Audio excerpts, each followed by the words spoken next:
கிறிஸ்தியேசுக்குள் மிகவும் அன்பாய் அழைக்கப்பட்ட அன்புக்குரிய சகோதர சகோதரி யாவருக்கும் இந்த அருமையான இந்த ஒரு வேளையிலே கிறிஸ்துவுக்குள்ளான அன்பின் வாழ்த்துதலை சபையார் யாவருக்கும் தெரிவித்துக் கொள்கிறேன்.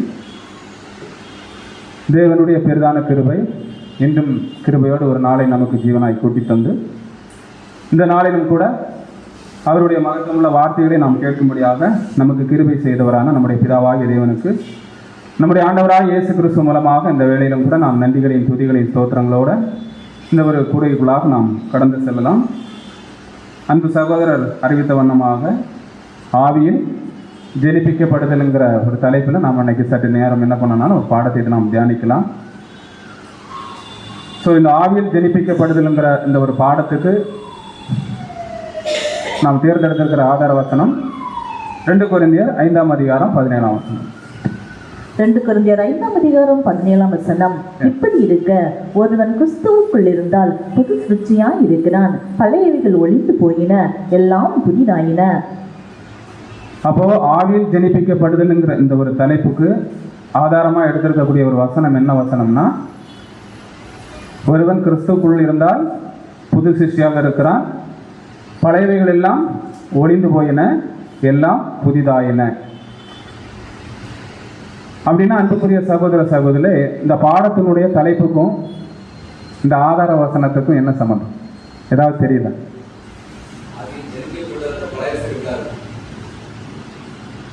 வேற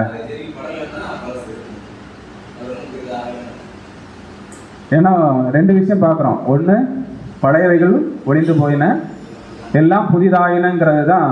அப்படின்னா இந்த ஆவியில் ஜெனிப்பிக்கப்படுதலுடைய நோக்கம் என்னவா இருக்கும்? அந்த ஆவியில் ஜெனிப்பிக்கப்படுகிற பிள்ளைகளுக்கு தான் என்ன ஒரு பாக்கியங்கள் இருக்குது? ஏன் புது சிஷ்யாக அழைக்கப்பட்டிருக்கிற நாம ஆவியில் ஜெனிப்பிக்கப்படணுங்கிறதன் அடிப்படையில் தான் நம்ம இன்னைக்கு என்ன பண்ண போகிறோம்னா, அன்புக்குரிய சகோதர சகோதரே, இந்த ஒரு சத்திய பாடத்தை நாம் பார்க்க போகிறோம்.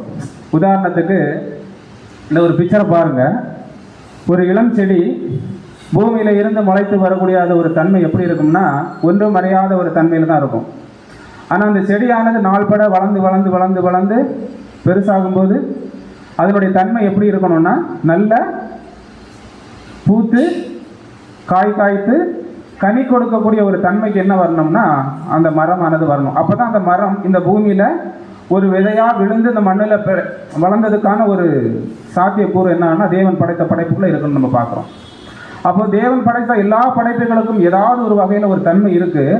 அப்படின்னா தேவனுடைய பிள்ளைகளுக்கும் ஒரு தன்மை இருக்குன்னா இருக்குது. அந்த தன்மை இழக்கப்பட்ட இடம் தான் எதுன்னா நமக்கு நல்லாவே தெரியும். எங்கே? ஏதேன் தோட்டத்தில். எந்த இழந்துட்டான மனுஷன் தேவன் பரிபூரணமாக கொடுக்கப்பட்டதான அந்த ஒரு நித்திய ஜீவனை என்ன பண்ணிட்டாங்கன்னா இழந்துட்டாங்க. இப்போ மீண்டுமாக அந்த ஒரு நித்திய ஜீவனுக்குள்ளாக ஒட்டுமொத்த ஜனங்களை மீட்டு கொண்டு வரக்கூடிய அந்த தெய்வீக திட்டத்தில், அவருடைய தெய்வீக திட்டத்தில் பங்குடையவர்களாக கிறிஸ்துவனுடன் சகோதர சகோதரிகளாக கிறிஸ்துவனுடைய சரீரங்களாக தேவன் என்ன பண்ணியிருக்கிறார்னா ஒரு சிலரை முன்குறிச்சிருக்கிறார். இப்போ இந்த முன்குறிக்கைகளை பற்றி தான் வசனம் என்ன பார்த்தோம்னா, ஒருவன் கிறிஸ்துவுக்குள் இருந்தால் புது சிஷ்யாக இருக்கிறான், பழையவைகள் ஒழிந்து போயின, எல்லாம் புதிதாயின. அப்போது நல்ல ஒரு விஷயத்தை நம்ம கவனிக்கணும். இந்த ஒரு தெய்வீக திட்டத்தில் அழைக்கப்பட்டவங்க எங்கே இருந்தால் மட்டும்தான் புது சிஷ்டினா, கிறிஸ்துவுக்குள் இருந்தால் தான் புது சிஷ்டி. அப்படி கிறிஸ்துவுக்குள்ளே இருந்து அவங்க புது சிஷ்டியான செயல்பாடுகள் இருந்தால் தான் அவங்களுக்குள்ள என்ன ஆகும்? பழையவைகள் எல்லாம் ஒழிந்து அவங்களுடைய வாழ்க்கையில் எல்லாமே புதிதாக மாறும். அப்படின்னா இப்போ இந்த பிக்சரை எடுத்துக்கிட்டால் கூட நம்ம எப்படி பார்க்கலாம்னா, இந்த விதைக்கிறதுக்கு முன்னாடி இன்னொரு மரத்தில் ஒரு பூத்து காய் காய்த்து ஒரு கனியாக பெறப்பட்டு தானே, அப்போ அதுக்கு ஒரு தன்மை இருந்திருக்கும். ஆனால் இங்கே அது பூமியில் விழுந்து மீண்டுமாக அது ஒரு செடியாக கொஞ்சம் கொஞ்சமாக வளர்ந்து அது ஒரு மரமாக வளரும் போது அதனுடைய தன்மை என்ன ஆகுதுன்னா மாறுது இல்லையா? இப்போ அந்த பழத்துக்கு இந்த பழத்துக்கு ஒரே டேஸ்ட் இருக்குமா? ஏற்கனவே அது ஒரு மரத்தில் இருக்கும் இல்லையா? அந்த மரம் அந்த அதே பழமும் மீண்டுமாக விழுந்து முளைத்த இதே பழமும் ஒரே கனியாக இருக்குமா? கண்டிப்பாக என்ன இருக்கும்? டிஃப்ரெண்ட் இருக்கும். அதே மாதிரி தான் ஏற்கனவே படைக்கப்பட்ட தேவனுடைய தெய்வீக பிள்ளைகளுக்கும் ஒரு தன்மை இருந்திருக்கு. ஆனால் இன்னைக்கு இந்த தற்காலத்தில் இந்த உலகத்திலிருந்து பிரிக்கெடுக்கப்பட்ட தேவனுடைய பிள்ளைகளுக்கு என்ன இருக்குது? ஒரு தன்மை இருக்குது. அந்த தன்மை தான் நம்ம என்னென்னு பார்க்குறோம்னா ஆவியில் ஜெனிப்பிக்கப்பட்டதான ஒரு நிலை. அன்புக்குரிய சகோதர சகோதரி, அப்போ இந்த வாய்ப்புக்கான துவக்கம் தான் நமக்கு எங்கே ஏற்படுதுன்னா, எங்கே? நம்ம ஞானஸ்தானம் எடுக்கும் பொழுது இந்த ஒரு பாக்கியம் நமக்கு என்னன்னா தருணம். அப்போ இந்த தருணத்துக்கு பிறகு நம்முடைய வாழ்க்கை என்னெல்லாம் நடக்குதுன்னா, ஒரு சில விஷயத்த நம்முடைய மூத்த சகோதரர் என்ன பண்றாருன்னா கொடுக்குறார். நான் வாசிப்பேன் பாருங்க. முதல்ல இவங்க யாருன்னா உலகத்திலிருந்து பிரித்தெடுக்கப்பட்டவர்கள். இவங்க யாரும் கிடையாது, ஆதாமுடைய சந்ததி கிடையாது, தேவனுக்குரியவர்கள் சொல்றார். அடுத்து என்ன கொடுக்குறாருன்னா, ஒருவரின் மனம், சிந்தனை, நோக்கங்கள் முழுமையாக மாறுவதால் அவர்கள் புதிய படைப்புகள் என்று தேவன் என்ன பண்றாரு, சாட்சி கொடுக்குறாரு. அப்ப புதிய படைப்புகள் என்று தேவன் ஒருத்தருக்கு சாட்சி கொடுக்கணும்னா அவர் தான் யாரு, புதிய சிருஷ்டிகள். அதுதான் தேவன் பிரசல்பா எப்படி கொடுக்குறாருன்னா, இவர்கள் தெய்வனுடைய தெய்வீக திட்டத்தில் முதன்மையான ஒரு படைப்புகள்னு சொல்றார். அடுத்து என்ன பார்த்தீங்கன்னா, இது உடனடியாக அல்ல. இந்த ஒரு வாக்கியம் வளருதல்ங்கிறது உடனடியாக அல்ல. அது எப்படி சொல்றாருன்னா, அன்புக்குரியவர்களே, மெதுவாக அது என்ன ஆகும், ஒவ்வொருடைய வாழ்க்கையிலும் நிகழும். அதான் நம்ம பார்த்தோம், ஒருவன் கிறிஸ்துக்குள் இருந்தால் புது சிஷ்யாக இருக்கிறான், பழையவைகள் ஒளிந்து போகுதுன்னா எல்லாம் புதிதாக. இந்த ஒரு கண்டன் என்னன்னா, எல்லாம் எடுத்த உடனே என்ன ஆகாது, பர்ஃபெக்டா மாறாது. அதுக்கான தன்மைகள் எப்படி மாறும்னா கொஞ்சம் கொஞ்சமா அதனுடைய நிலைகள் மாறும்னு பார்க்குறோம். இப்போ அடுத்தது என்ன கொடுக்குறாருன்னா, புதிய படைப்புகள் ஆவிக்குரிய வாழ்க்கையில் வளர வளர மனித ஆசைகள், உலகின் கவர்ச்சிகள், பாவ விருப்பங்கள் அனைத்தும் மறைந்து போகின்றன அவங்களுக்குள்ள இருந்து. இது 4வது. அடுத்து என்ன சொல்றாருன்னா, புதிய படைப்பு என்றால் அது ஆவியால் ஆரம்பித்தது. என்னைக்கு பேப்டிஸ்ட் எடுத்தோமோ அன்னைக்கு ஆவியால் ஆரம்பித்தது. இப்பொழுது மனித உடல் குழந்தை நிலையில் என்ன ஆகுது உள்ளது. நம்ம தண்ணியில் முங்கி எழும்போது நம்ம எப்படி இருக்கிறோமாம்னா, ஆவிலா பிறந்திருக்கிறோம், ஆனால் குழந்தை நிலையில் என்ன ஆகுறோம், இருக்கிறோம். இப்போ இந்த குழந்தை நிலையில் இருக்கிறவங்க யாரா மாறணும், முழுமையான புருஷர்களாக மாறணும். அப்போ முழுமையான புருஷர்களாக மாறணும்னா முதல்ல அவங்களுக்குள்ள இருந்து என்னெல்லாம் போயிருக்கணும், பழையவைகள் ஒளிந்து போயிருக்கணும், புதியவைகள் வந்திருக்கணும்.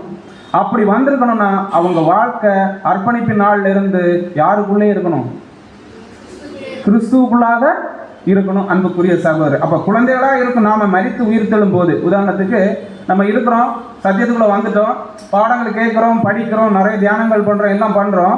ஆனா பண்ணி ஒருவேளை நம்ம மரித்த பிற்பாடு நம்ம உயிர் தெழுலனா, அந்த வசனத்தில் சொல்லப்பட்ட விஷயம் என்ன ஆகாது, ஆகாது.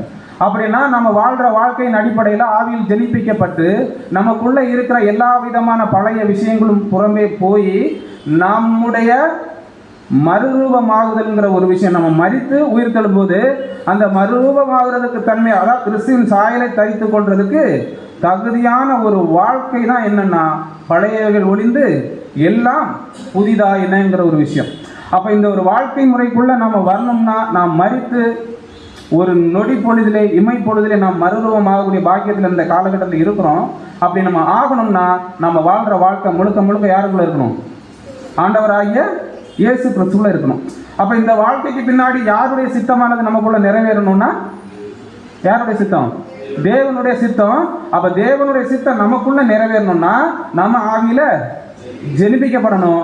நாம ஆவியில ஜெனிப்பிக்கப்பட்டாதான் வசனம் என்ன சொல்றாரு, நம்முடைய ஆண்டவராகிய இயேசு கிறிஸ்து மத்தேயு 7ஆம் அதிகாரம் 21ஆம் வசனம். மத்தேயு 7ஆம் அதிகாரம் 21ஆம் வசனம், பரலோகத்தில் இருக்கிற என் பிதாவின் சித்தத்தின்படி செய்கிறவனே பரலோக ராஜ்யத்தில் பிரவேசிப்பனே அல்லாமல் என்னை நோக்கி கர்த்தாவே கர்த்தாவே என்று சொல்லுகிறவன் அதில் பிரவேசிப்பதில்லை. அப்போ நல்ல ஒரு விஷயத்தை புரிஞ்சுக்கலாம். இங்க என்ன பார்க்கிறோம்னா, பரலோகத்தில் இருக்கிற என் பிதாவின் சித்தத்தின்படி செய்கிறவனே பரலோக ராஜ்யத்தில் பிரவேசிப்பானே அல்லாமல். அப்படின்னா இந்த இடத்துல நம்ம கூட்டு சேர்க்கப்பட்டிருக்கிறோம். நமக்கு என்று ஒரு வாழ்க்கை முறை தேவன் ஏற்படுத்தியிருக்கிறார், கிறிஸ்துவுக்குள்ளாக வாழணுங்கிறது. ஏன் அந்த ஒரு வாழ்க்கை நமக்கு ஏற்படுத்தியிருக்கிறார், நான் ஏற்கனவே வசனம் இருக்கு, ரோமர் 8ஆம் அதிகாரம் 29. இப்படி கிறிஸ்துவின் சாயலாக நம்ம மாறுறதுக்கு தேவன் என்ன பண்ணியிருக்கிறார், நம்மளை முன் குறித்திருக்கிறார். அப்போ முன் குறித்திருக்கிற நாம வாழக்கூடிய வாழ்க்கை எதன் அடிப்படையில் தான் இருக்கணும்னா, கிறிஸ்துக்குள்ள தான் இருக்கணும். அப்படி கிறிஸ்துக்குள்ள இருந்து நாம வாழ்ற வாழ்க்கை மட்டும்தான் யாருடைய சித்தம் நம்ம இந்த இடத்துல பார்க்குறோம்னா, பிதாவாகிய தேவனுடைய சித்தம். அவர்கள் தான் எங்க போக முடியும், மரித்து உயிர் தெழுந்து பரலோகத்துக்கு போக முடியும். நல்லா புரிஞ்சுக்கலாம். அப்ப இங்க அடுத்த ஒரு கேள்வி என்னன்னா, நாம் யாருக்குள் இருந்தாதான், அதான் அதே வசனம் மீண்டும் பார்க்கிறோம். இப்படி இருக்க ஒருவன் கிறிஸ்துவுக்குள் இருந்தால் புது சிஷ்யாக இருக்கிறான், பழையவைகள் ஒளிந்து போயினா எல்லாம். அப்ப நம்முடைய மரணமானது சம்பவித்த பிற்பாடு நம்முடைய ஆவியானது எழும்பும் போது அது எதன் அடிப்படையில் எழும்பணும், கிறிஸ்துவின் சாயலை தரித்து கொள்றதுக்குடானதொரு ஒரு வாழ்க்கை நிலையில நம்ம உருவாகணும்னா, நம்ம வெளிப்படணும்னா, அதுக்கு நமக்கு தேவைப்படுற ஒரு முக்கியமான விஷயம் என்னன்னா, தற்காலத்தில் நம்ம வாழ்ற வாழ்க்கையில ஆவியில் ஜெனிப்பிக்கப்படுதல். சரி பிரதர், ஆவியில் ஜெனிப்பிக்கப்படுதல் சொல்றீங்களே, ஆவியில் ஜெனிப்பிக்கப்படுதல்னா என்னன்னு கேட்டால் நம்முடைய பதில் என்ன?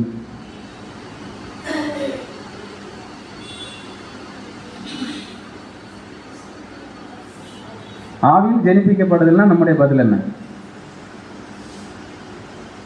சரி பார்க்கலாம். அன்புக்குரிய சகோதர சகோதரி, இதனுடைய துவக்கம் தான் என்னன்னு நான் பார்த்தோம், நம்முடைய ஞானஸ்நானம். அடுத்து என்ன பார்த்தோம்? நாம் ஞானஸ்நானம் எடுக்கும்போது என்னெல்லாம் நடந்தது? நம்ம ஞானஸ்நானம் எடுக்கும்போது ஏதாவது நடந்ததா? இதை ஒண்ணு வாசி. பரிசுத்த ஆவியின் அபிஷேகம் பெறுவதற்கு முன்பாக அல்லது பரிசுத்த ஆவியினால் ஜெனிப்பிக்கப்படும் முன் ஒருவராலும் புது சிருஷ்டியின் அங்கமாக முடியாது. நாங்க என்ன சொல்றாரு? என்ன கொடுக்கிறாரு?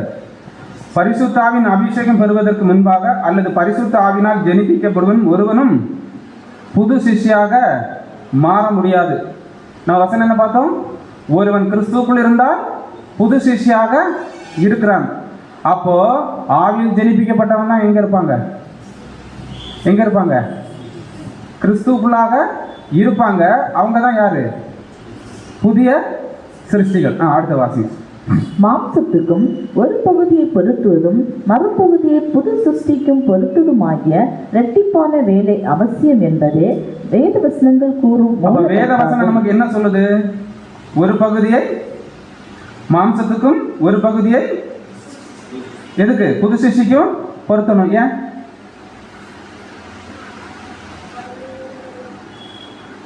புரிஞ்சுக்கிறது கஷ்டமா இருக்கு. அப்படி அன்புக்குரியவர்களுக்கு என்ன பார்க்குறோம்னா, நல்லா புரிஞ்சிடுங்க.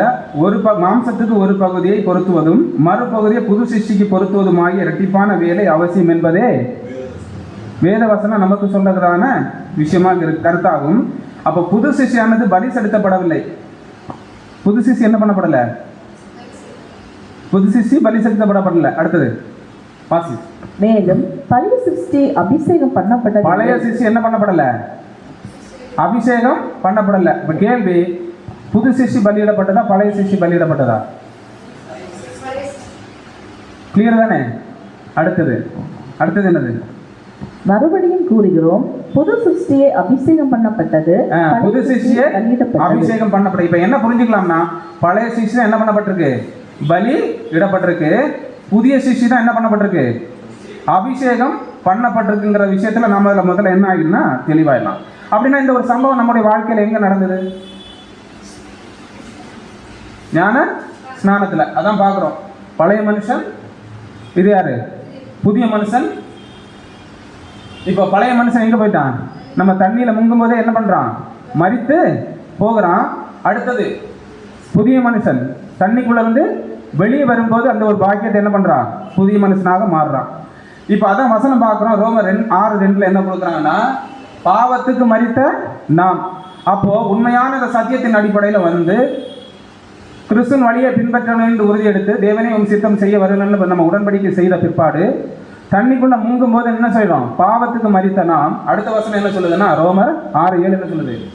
மரித்தவன் பாவத்துக்கு நீங்கி விடுதலையாக்கப்பட்டிருக்கிறான். எப்போ? தண்ணிக்குள்ள இருந்து மேல எழும்பும் போது. அன்புக்குரிய சகோதர சகோதரர், அதான் அடுத்த வசனம் என்ன பார்க்கிறோம்னா, ரோமர் 6:10 என்ன பார்க்கிறோம்னா, வாசி.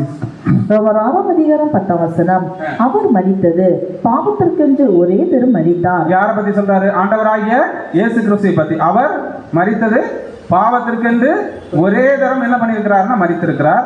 அவர் பிழைத்திருக்கிறது தேவனுக்கென்று பிழைத்திருக்கிறார். அப்போ அவர் பிழைத்திருக்கிறது யாருக்கென்று பிழைத்திருக்கிறார்? தேவனுக்கென்று பிழைத்திருக்கிறார். இப்ப நாம தண்ணியில முங்கி எழும்பணும் இல்லையா? இதை என்ன சொல்லுதுன்னு வசனம் பாருங்க, வாசிங்க. ரோமர் 6:11 அப்படியே நீங்களும் உங்களை பாவத்திற்கு மரித்தவர்களாகவும் நம்முடைய கர்த்தராகிய இயேசு கிறிஸ்துவுக்குள் தேவனுக்கென்று பிழைத்திருக்கிறவர்களாகவும் எண்ணிக்கொள்ளுங்கள். அப்படின்னா வசனம் என்ன சொல்லுது நம்மளை பத்தி? அப்படியே நீங்களும் உங்களை பாவத்துக்கு மரித்தவர்களாகவும் நம்முடைய கர்த்தராகிய இயேசு கிறிஸ்துவில் தேவனுக்கென்று பிழைத்திருக்கிறவர்களாகவும் எண்ணிக்கொள்ளுங்க. இந்த வசனம் ரொம்ப ரொம்ப முக்கியம் இந்த பாடத்துக்கு. அப்படின்னா நாம பிழைத்திருக்கிறது யாருக்குள்ள? கிறிஸ்துவுக்குள்ளாக.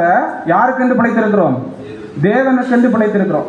அப்படின்னா அன்புக்குரிய சகோதர சகோதரிகளே, என்னைக்கு இந்த தண்ணியில நம்ம மனப்பூர்வமா தேவனை சித்தம் செய்ய வருகிறோம் என்று சொல்லி வந்து முங்கணுமோ, அன்னைக்கு நம்ம எங்க வச்சுட்டோம்? பலிபீடத்துல வச்சுட்டோம். அப்ப பலிபீடத்துல வச்ச பின்னாடி நம்ம என்ன பார்க்கிறோம்னா, நாம் என்ன செய்ய வேண்டும் என்று நாம் பார்க்கும்போது வசனமானது என்னதுன்னா, அன்புக்குரிய சகோதரர், அதே ரோமர் 6ஆம் அதிகாரம் 12-13 வாசனம்.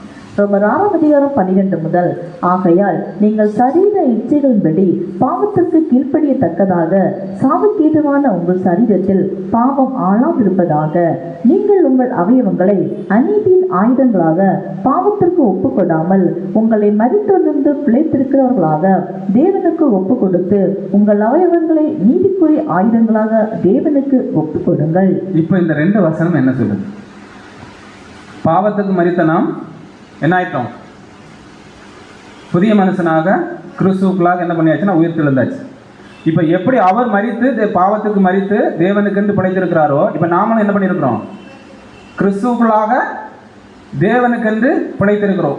இப்போ கிறிஸ்துவுக்குள்ளாக தேவனுக்கென்று படைத்திருக்கிற நாம என்ன செய்யக்கூடாதுங்கிறதா என்னது இந்த வசனம். அன்புக்குரிய சகோதர சகோதரி, அதான் வசனம் பார்க்கிறோம். ஆகையால் நீங்கள் சரீர இச்சைகளின்படி பாவத்திற்கு கீழ்ப்படியத்தக்கதாக சாவுக்கு ஏதுவான உங்கள் சரீரத்திலே பாவம் ஆளாதிருப்பதாக. அப்ப இதுக்கு ஆவியில் ஜனிப்பிக்கப்படுதலுக்கு ஏதாவது சம்பந்தம் இருக்கா?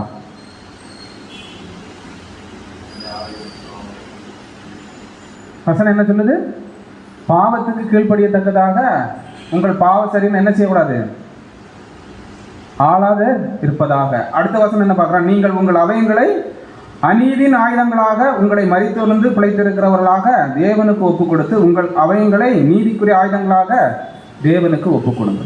அப்படின்னா அன்புக்குரிய சகோதர சகோதரி, இங்கே என்ன ஒரு விஷயத்தை நம்ம தெளிவாக புரிஞ்சுக்கலாம்னா, என்னைக்கு தண்ணியில் முங்கி நம்ம எழும்புனமோ, என்னைக்கு முழுமையாக நம்ம தேவனுக்காக அர்ப்பணிச்சோமோ, அதுக்கு பிற்பாடு நமக்குள்ள மாம்ச சிந்தனையான செயல்பாடுகள் இருந்தால்,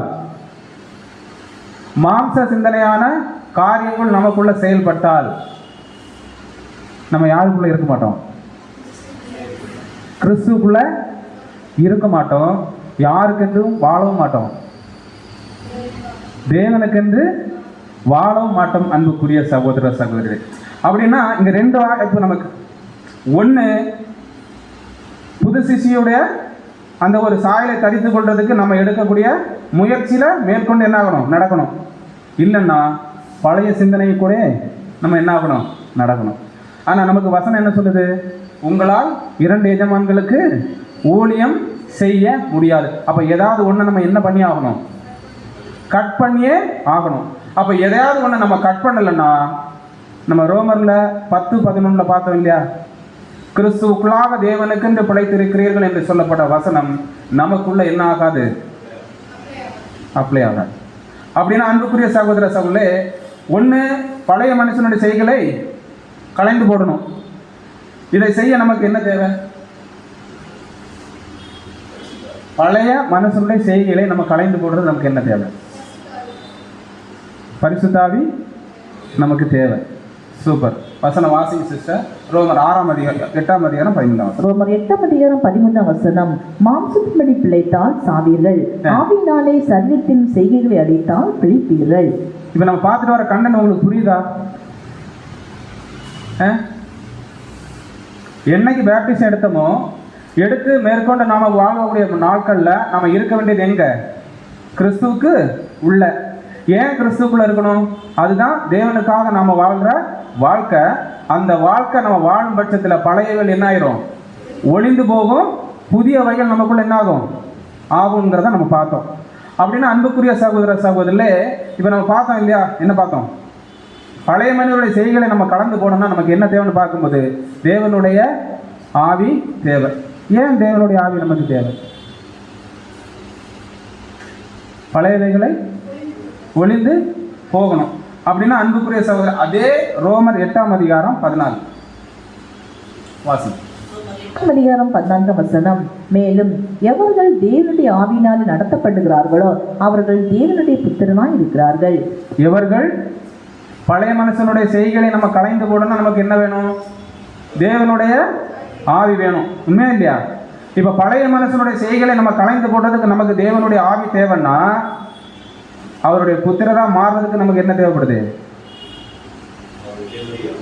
என்ன தேவைப்படுது? 8:14. எவர்கள் தேவனுடைய ஆவியினாலே நடத்தப்படுகிறார்களோ அவர்கள் தேவனுடைய புத்திரர்களாக இருக்கிறார்கள். அப்படின்னா இந்த ப்ராசஸ் எப்போ நம்ம வாழ்க்கையில் அப்ளை ஆகும்? எப்போ மரித்து உயிர் தெழுப்புறோமோ அப்போ நமக்கு கிடைக்கக்கூடிய தகுதி தான் என்னது? புரிஞ்சுதா? அதுதான் நம்ம ஆதார வசனத்தில் பார்த்தோம். எப்படி பார்த்தோம்? ஒருவன் இப்படி இருக்க, ஒருவன் கிறிஸ்துவுக்குள் இருந்தால் புது சிஷ்யாக இருக்கிறான், பழையவைகள் ஒளிந்து போயின, எல்லாம் புதிதாயின. அப்படின்னா அன்புக்குரிய சகோதர சகோதரர்களே, தேவனுடைய ஆவியின்படி நடக்கிறவர்கள் எதை மட்டும் பின்பற்றுவாங்க? இப்ப தேவனுடைய புத்திரெல்லாம் மாறணும் இல்லையா? இப்ப தேவனுடைய புத்திரெல்லாம் மாறணும்னா நமக்குன்னு ஒரு வாழ்க்கை முறையை தேவன் என்ன பண்ணியிருக்கிறாரு? ஏற்படுத்தி இருக்கிறாரு. அப்ப அந்த வாழ்க்கை முறையை யாரு, அவங்க எப்படி நடப்பாங்க? எதை பின்பற்றுவாங்கன்னா நீதி என்ன பண்ணுவாங்க?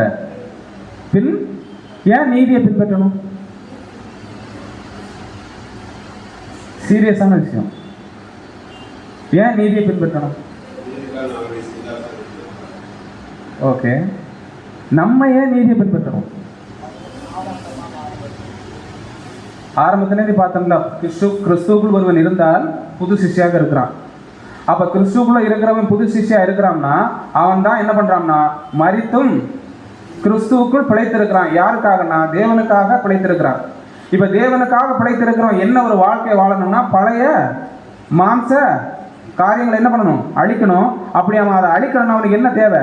தேவனுடைய ஆவி தேவை. இப்ப தேவனுடைய ஆவி தேவைப்படுறவங்களால தான் பழைய மனுஷனுடைய செயல்களை என்ன பண்ண முடியும்? அழிக்க முடியும்.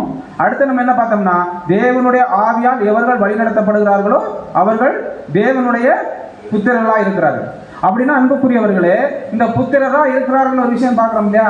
இவங்க தேவனுடைய ஆவியினால நடத்தப்படுறவங்க எதன்படி நடந்தா புத்திரர்கள் ஆவாங்க? அதான் கேட்டேன். அப்படின்னா ஏன் நம்ம நீதியின்படி நடக்கணும்? சரி, வசனங்களை வாசி சார். நீதிமொழிகள் 12:28. நீதிமொழிகள் 12:28. நீதியின் பாதையில் ஜீவன் உண்டு, அந்த பாதையில் மரணம் இல்லை. என்ன சொல்றது வசனம்? நீதியின் பாதையில் ஜீவன் உண்டு, அங்க என்ன இல்லை? மரணம்ங்கிறது ஒண்ணு கிடையாது. அதே அடுத்த வசனம் பாருங்க, நீதிமொழிகள் 11:19. நீதிமொழிகள் 11:19. நீதி ஜீவனுக்கு ஏதுவாகிறது போல தீமையை பின்தொடர்கிறவன் மரணத்துக்கு ஏதுவாகிறான். அன்புக்குரிய சகோதர சகோதரிகளே, நீதியை பின்பற்றுகிறவர்கள் தான் யாரு? ஜீவனுக்கு உடையவர்கள். அப்ப தீமையை பின்பற்றுகிறவர்கள் யாரு? மரணத்துக்கு ஏதுவாக இருக்கிறார்கள். நல்லா புரிஞ்சுதா? அப்போ கிறிஸ்துவுக்குள் இருந்தால் ஒருவன் புது சிஷ்யா இருக்கிறான்னா அவனுக்குள்ள இருந்த பழையவைகள் எல்லாம் ஒளிந்து போகணும்னா அவன் எதன்படி நடந்தாதான் பழையவைகள் ஒளிந்து போகும். அவர் எப்படி நடக்கிறவராக இருந்தால் மட்டும்தான் கிறிஸ்துக்குள்ள இருக்க முடியும். சொல்லுவாருக்கு புரியுதா? இந்த ஒரு வாழ்க்கை முறை இல்லாம, இந்த ஒரு செயல்பாடு இல்லாம அவங்களால அர்ப்பணிப்பின் வாழ்க்கையில கிறிஸ்துக்குள்ளான ஒரு வாழ்க்கையை தேவன் எதிர்பார்க்கிறது மாதிரி என்ன பண்ண முடியாது, முதல்ல வாழ முடியாது. அப்போ இந்த வாழ்க்கை முறைக்கு தேவன் நமக்கு ஏற்படுத்தியிருக்கிற ஒரு விஷயம் தான் என்னது? ஆவியில் ஜெனிப்பிக்கப்படுது. அப்ப ஆவியில் ஜெனிப்பிக்கப்பட்ட பிள்ளைகளுக்கு மட்டும்தான் என்ன ஒரு வாழ்க்கையை வாழ்றதுக்கு தேவன் அங்கீகாரம் கொடுத்திருக்கிறார்னா நீதியின்படியான வாழ்க்கையை அவங்க கண்டிப்பா என்ன பண்ணுவாங்க? வாழ்வாங்க. உதாரணத்துக்கு எது நல்லது எது கெட்டதுங்கிற விஷயத்த அவங்களால புரிந்து கொள்ள முடியும். அன்புக்குரிய சகோதரர், இதான் நம்ம எங்க பார்க்கிறோம்னா எபிரேயர் 5ஆம் அதிகாரம் 13ஆம் வசனத்துல, வேண்டாம் வசனம் எடுக்காண்டாம், அங்க என்ன சொல்றாங்கன்னா, நீதியின் வசனத்தின் மேல் பழக்கம் இல்லாதவர்களாக இருக்கிறீர்கள்.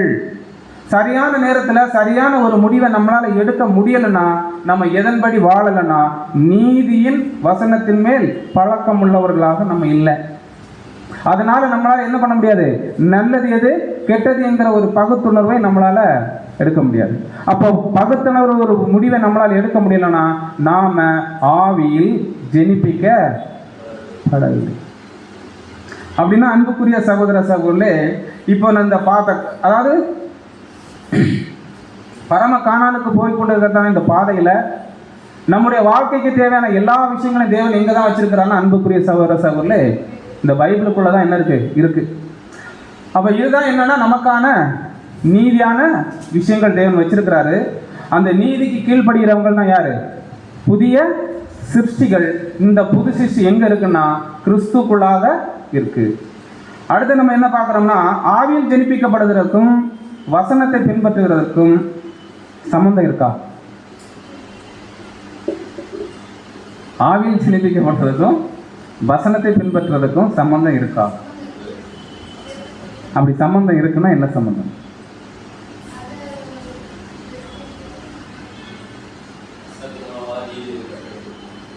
சரி, இதை நம்ம பின்னாடி பார்க்கலாம். அடுத்தது முக்கியமாக ஆவியில் ஜெனிப்பிக்கப்படுதல்னா என்னங்கிற ஒரு விஷயத்த நம்முடைய சகோதரர் எழுதியிருக்கிற அந்த ஒரு ஆர்டிக்கலை கூட நம்ம படிச்சிடலாம். வாசிங்க. தேவனுடைய வல்லமையால் நம்முடைய பழைய மாம்சத்தில் ஒரு புது ஆவிக்குரிய ஜீவன் உருவாக்கப்படுகிறது. தேவனுடைய வல்லமையால் நம்முடைய பழைய மாம்சத்தில் ஒரு புது ஆவிக்குரிய ஜீவன் உருவாக்கப்படுதல். அதுதான் ஆவியினால் ஜெனிப்பிக்க. அதுதான் என்னது? ஆவியினாலே ஜெனிப்பிக்கப்படுதல். பழைய இந்த வாழ்க்கையில புதிதான ஒரு சிந்தனையை உருவாக்குறது தான் என்னது? ஆவியில் ஜெனிப்பிக்கப்படுதல். அதாவது தேவ வல்லமை நமக்குள்ளாக கிரியை செய்து புது சிருஷ்டி என்கிற புதிய சிந்தையை, ஆவிக்குரிய சுபாவத்தை நமக்குள்ளாக உருவாக்குகிறது. அப்படி உருவாகக்கூடிய விஷயம் ஆவிக்குரிய சிந்தை என்ன பண்ணணும்? நமக்குள்ள உருவாக்குகிறதாக இருக்கிறது. அந்த உருவாக்குதலுக்கு பெயர் தான் ஆவியில் ஜெனிப்பிக்கப்படுதல். இதை நம்ம நிறைய பாடங்கள் என்ன பண்ணிருக்கோம், கேட்டிருக்கிறோம். ஒரு பட்டாம்பூச்சி எப்படி அது மறுரூபமாகக்கூடிய ஒரு தன்மையில வளருதுங்கிறது, அந்த புழுவானது எப்பேற்பட்ட ஒரு வளர்ச்சிக்கு தேவையான விஷயங்களை அது செய்யறதுங்கிற அநேக காரியங்களை நம்ம நிறைய பாடத்தில் என்ன பண்ணியிருக்கோம்னா பார்த்துருக்கோம். அன்புக்குரிய சகோதர சகோதரி, அப்போ புழுவானது தன்னை மெருகேற்றி பட்டாம்பூச்சியாக தன்னை எப்படி மறுரூபப்படுத்துகிறதோ அதே வாழ்க்கை முறை தான் என்னது? ஆவியில் ஜெனிப்பிக்கப்படுதல். அந்த புழுவாக நம்ம தொடங்குற இடம் தான் எதுன்னு பார்க்குறோம்னா, என்னைக்கு பேப்டிசம் எடுக்கிறோமோ அன்னைக்கே அந்த ஒரு நிலைமை நமக்கு என்ன ஆகுது? உருவாகுதல் தேவன் ஏற்படுத்திருக்கிறார். ஆனால் இதே போலதான் தேவனுடைய பிள்ளைகள் ஆவியில் ஜெனிப்பிக்கப்பட்டால் அவருடைய வாழ்க்கையானது எப்படி இருக்கும்னா, ஒரு உண்மையிலேயே கிறிஸ்துக்குள்ள இருந்து ஆவியினால் ஜெனிப்பிக்கப்பட்ட ஒரு பிள்ளைகளுடைய வாழ்க்கை முறை எப்படி இருக்குங்கிறதுக்கு நமக்கு என்ன பண்ணுதுன்னா ஆண்டவராக இயேசு கிறிஸ்து வசனம் வச்சிருக்கிறார். லூக்கா 6ஆம் அதிகாரம் 47, 48 மற்றும் 49 வாசிங்க. லூக்கா 6ஆம் அதிகாரம் 47 முதல், என்னிடத்தில் வந்து என் வார்த்தைகளை கேட்டு அவைகள்படி செய்கிறவன் யாருக்கு ஒப்பா இருக்கிறான் என்று உங்களுக்கு காண்பிப்பேன். என்ன சொல்றாரு? என்னிடத்தில் வந்து என்னுடைய வார்த்தைகளை கைக்கொள்கிறவன் யாருக்கு ஒப்பா இருக்கிறான் என்று உங்களுக்கு நான் காண்பிப்பேன். ஆழமாய் தோண்டி கற்பாறையின் மேல் அஸ்திவாரம் போட்டு வீடு கட்டுகிற மனுஷனுக்கு ஒப்பா இருக்கிறான். எப்படி ஒப்பா இருப்பான்னா, ஆழமாய் தோண்டி கற்பாறை மேல் அஸ்திவாரம் போட்டு வீடு கட்டுற மனுஷனுக்கு ஒப்பாக இருப்பான். அவன் அந்த செயல்பாடு எப்படி இருக்கும்? புத்தியா தேவ சித்தத்தின்படி பலமா அந்த வீடை கட்டுறதுனால அதற்கு ஒப்பாக அவன் என்ன பண்ணுவான்? இருப்பான். பெருவெள்ளம் வந்து நீரோட்டம் அந்த வீட்டின் மேல் மோதியும் அதை அசைக்க கூடாமற் போயிற்று. ஏனென்றால் அது கண்மலையின் மேல் அஸ்திபாரம் போடப்பட்டிருந்தது. அவர்கள் எப்படி போடுவாங்கன்னா, கண்மலையின் மேல் என்ன பண்ணுவாங்க? அஸ்திபாரம் போடுவாங்க. இங்கேயே நம்ம எதை டச் பண்ணலாம்? ஆதார வசனத்தை டச் பண்ணலாம். ஒருவன் கிறிஸ்துக்குள் இருந்தால் புது சிஷ்யாக இருக்கிறான், பழையவைகள் ஒளிந்து போயின, எல்லாம் புதிதாயின. அப்போ இந்த பழையவைகள் ஒளிந்து போய் புதிய நிலையில ஒருவன் ஆவியில் ஜெனிப்பிக்கப்பட்ட வாழ்க்கை வாழ்றான்னா அவன் மரித்து உயிர் தெழும்போது யாருடைய சாயல்ல இருப்பான்? ஆண்டவராகிய இயேசு கிறிஸ்துவின் சாயல்ல. அவங்கள எந்த காத்தும் என்ன பண்ணாது? எந்த பெருவெள்ளமோ எந்த காத்தோ அவங்களை என்ன பண்ணாது? ஒன்றும் அசைக்க முடியாது. ஆனா ஒரு வேளை அப்படி இல்லைன்னா, அடுத்த வருஷம் என் வார்த்தைகளை கேட்டும் அவைகளபடி செய்யாதவனோ அஸ்திவாரம் இல்லாமல் மண்ணின் மேல் வீடு கட்டினவனுக்கு ஒப்பாய் இருக்கிறான். நீரோட்டம் அதன் மேல் மோதின உடனே அது விழுந்தது, விழுந்து முழுவதும் அழிந்தது என்றார். அன்புக்குரிய சகோதர சகோதரி, அப்படின்னா கிறிஸ்துக்குள் இருக்கிறவங்க கட்டுற வீடு எப்படி இருக்கும்? எந்த நிலையிலும் எந்த சூழலும் அது இடிந்து போக கூடாது என்கிறத பார்த்து என்ன பண்ணுவான்? பார்த்து என்ன பண்ணுவாங்க? கட்டுவாங்க. அது வீடு எங்க இருக்கும்? கண்மலையின் மேல, கற்பாறையின் மேல, கண்மலையின் மேல என்ன ஆகும்? கட்டப்பட்டதா இருக்கும். அன்புக்குரியவரே, வீடு கட்டத்தில் என்பது ஒரு நாள்ல 2 நாள்ல நடக்கக்கூடிய காரியமா? வாய்ப்பே கிடையாது. அதை பார்த்து ருசிச்சு நம்ம ரசனைக்கு ஏற்ற மாதிரி கட்டுறது தான் என்னது? அந்த வீடு. அப்படின்னா அன்புக்குரிய சகோதர சகோதரி, அப்படி பார்த்து பார்த்து ரசனையோட கட்டுற வீடு தான் எப்படி இருக்கும்? இப்படி பிரகாசமா பார்க்க விதமா இருக்கும். ஃபவுண்டேஷன் எப்படி இருக்கும்? ஸ்ட்ராங்கா இருக்கும். இல்ல ஒருவேளை பார்த்து பார்த்து கட்டல, எடுத்தம் கவுத்தம் நம்ம என்ன பண்ணிட்டோம், ஒரு வீடு கட்டிட்டோம்னா அந்த வீடு எப்படி தான் இருக்கும்? ஒரு பெருவெள்ளம் வரும்போது அஸ்திபாரம் போய் என்ன பண்ணிடும்? சரிஞ்சு போகும். அப்படின்னா அன்புக்குரிய சகோதர சகோதரே, ஆவியில் ஜனிப்பிக்கப்பட்டவர்கள் கட்டுற வீடுக்கும் ஆவியில் ஜனிப்பிக்கப்படாதவர்கள் கட்டுற வீடுக்கும் இதுதான் என்னது வித்தியாசம். அப்ப ஆவியில் ஜனிப்பிக்கப்படுற வீடு என்ன ஆகாதுன்னா எந்த பெருவெள்ளத்துக்கும் சூறாவளிக்கு என்ன ஆகாது, அசையாது. ஆனா அதே இது நம்ம எதிர்பார்க்கிற வண்ணமாக ஆவியில் ஜனிப்பிக்கப்படாத நிலையில நமக்கு ஏற்ற மாதிரி ஒரு வீடு கட்டினோம்னா அந்த வீடு என்ன ஆயிரும்? பெருவெள்ளம் வரும்போது சூழல் காற்றுக்கு என்ன ஆயிரும்? அப்படின்னா அன்புக்குரிய சகோதர சகோதரி, இது ஒரு நாள்ல நடக்கிறதுக்கு சாத்தியமே கிடையாது. அதே போலதான் நம்முடைய ஆவிக்குரிய வாழ்க்கையிலும் இந்த ஆவியில் ஜனிப்பிக்கப்பட்டு மறுரூபமாகக்கூடிய அந்த ஒரு சூழல் ஒரு நாளிலோ 2 நாளிலோ நடக்கக்கூடிய சம்பவமே கிடையாது. எவ்வளவு நாட்கள் நம்ம இந்த ஜீவன் உயிரோட இருக்கிறாரோ, தேவன் தந்திருக்கிறாரோ, அந்த நாட்களை நம்ம தேவனுக்காக பயன்படுத்தி நம்ம வாழ்ற வாழ்க்கை ஆவியின் ஜனிப்பிக்கப்படுதல் நிலைக்குள்ள கடந்து நம்ம ஒவ்வொரு நாள் என்ன ஆகணும்? அந்த மறுரூபமாக தக்கதான ஒரு வாழ்க்கையை நம்ம வாழணும். அன்புக்குரிய சகோதர சகோதரிகளை, இது எப்ப நடக்கும்? ஆவியில் ஜனிப்பிக்கப்படுதல். நம்முடைய மூத்த சகோதரர் என்ன சொல்றாருன்னா, கிறிஸ்தவ மண்டலத்தில் என்ன இருக்காங்கன்னா ஆவியில் ஜனிப்பிக்கப்பட்டவர்கள் இருக்கிறாங்களாம். அப்படின்னா ஆவியில் ஜனிப்பிக்கப்பட்டதுலாம் என்ன? சிம்பிள். தேவ வசனத்தின்படி ஒருத்தர் செய்ய நினைக்கிறாங்கன்னா அதுதான் என்னது? ஆவியில் ஜனிப்பிக்கப்பட்டது. ஆனா அவங்களால அந்த செய்ய நினைக்கிற வசனத்தின்படி வாழ முடியாது. அதனாலதான் தேவன் செப்பரேட்டா நம்மளை என்ன பண்ணியிருக்கிறாரு? அங்கிருந்து பிரிச்சு இங்க கொண்டு வச்சிருக்கிறாரு. ஏன்னா அவர் எதிர்பார்க்கிற மாதிரி நாம வாழ்றதுக்கு. ஆனா அவங்க கிட்ட தேவன் எதிர்பார்க்கிற மாதிரி வாழ்க்கை அவங்க வாழணும் தேவன் என்ன பண்ண முடியாது, எதிர்பார்க்க முடியாது. ஆனா நம்மள்ட்ட என்ன பண்ணலாம்? எதிர்பார்க்கலாம். ஏன்?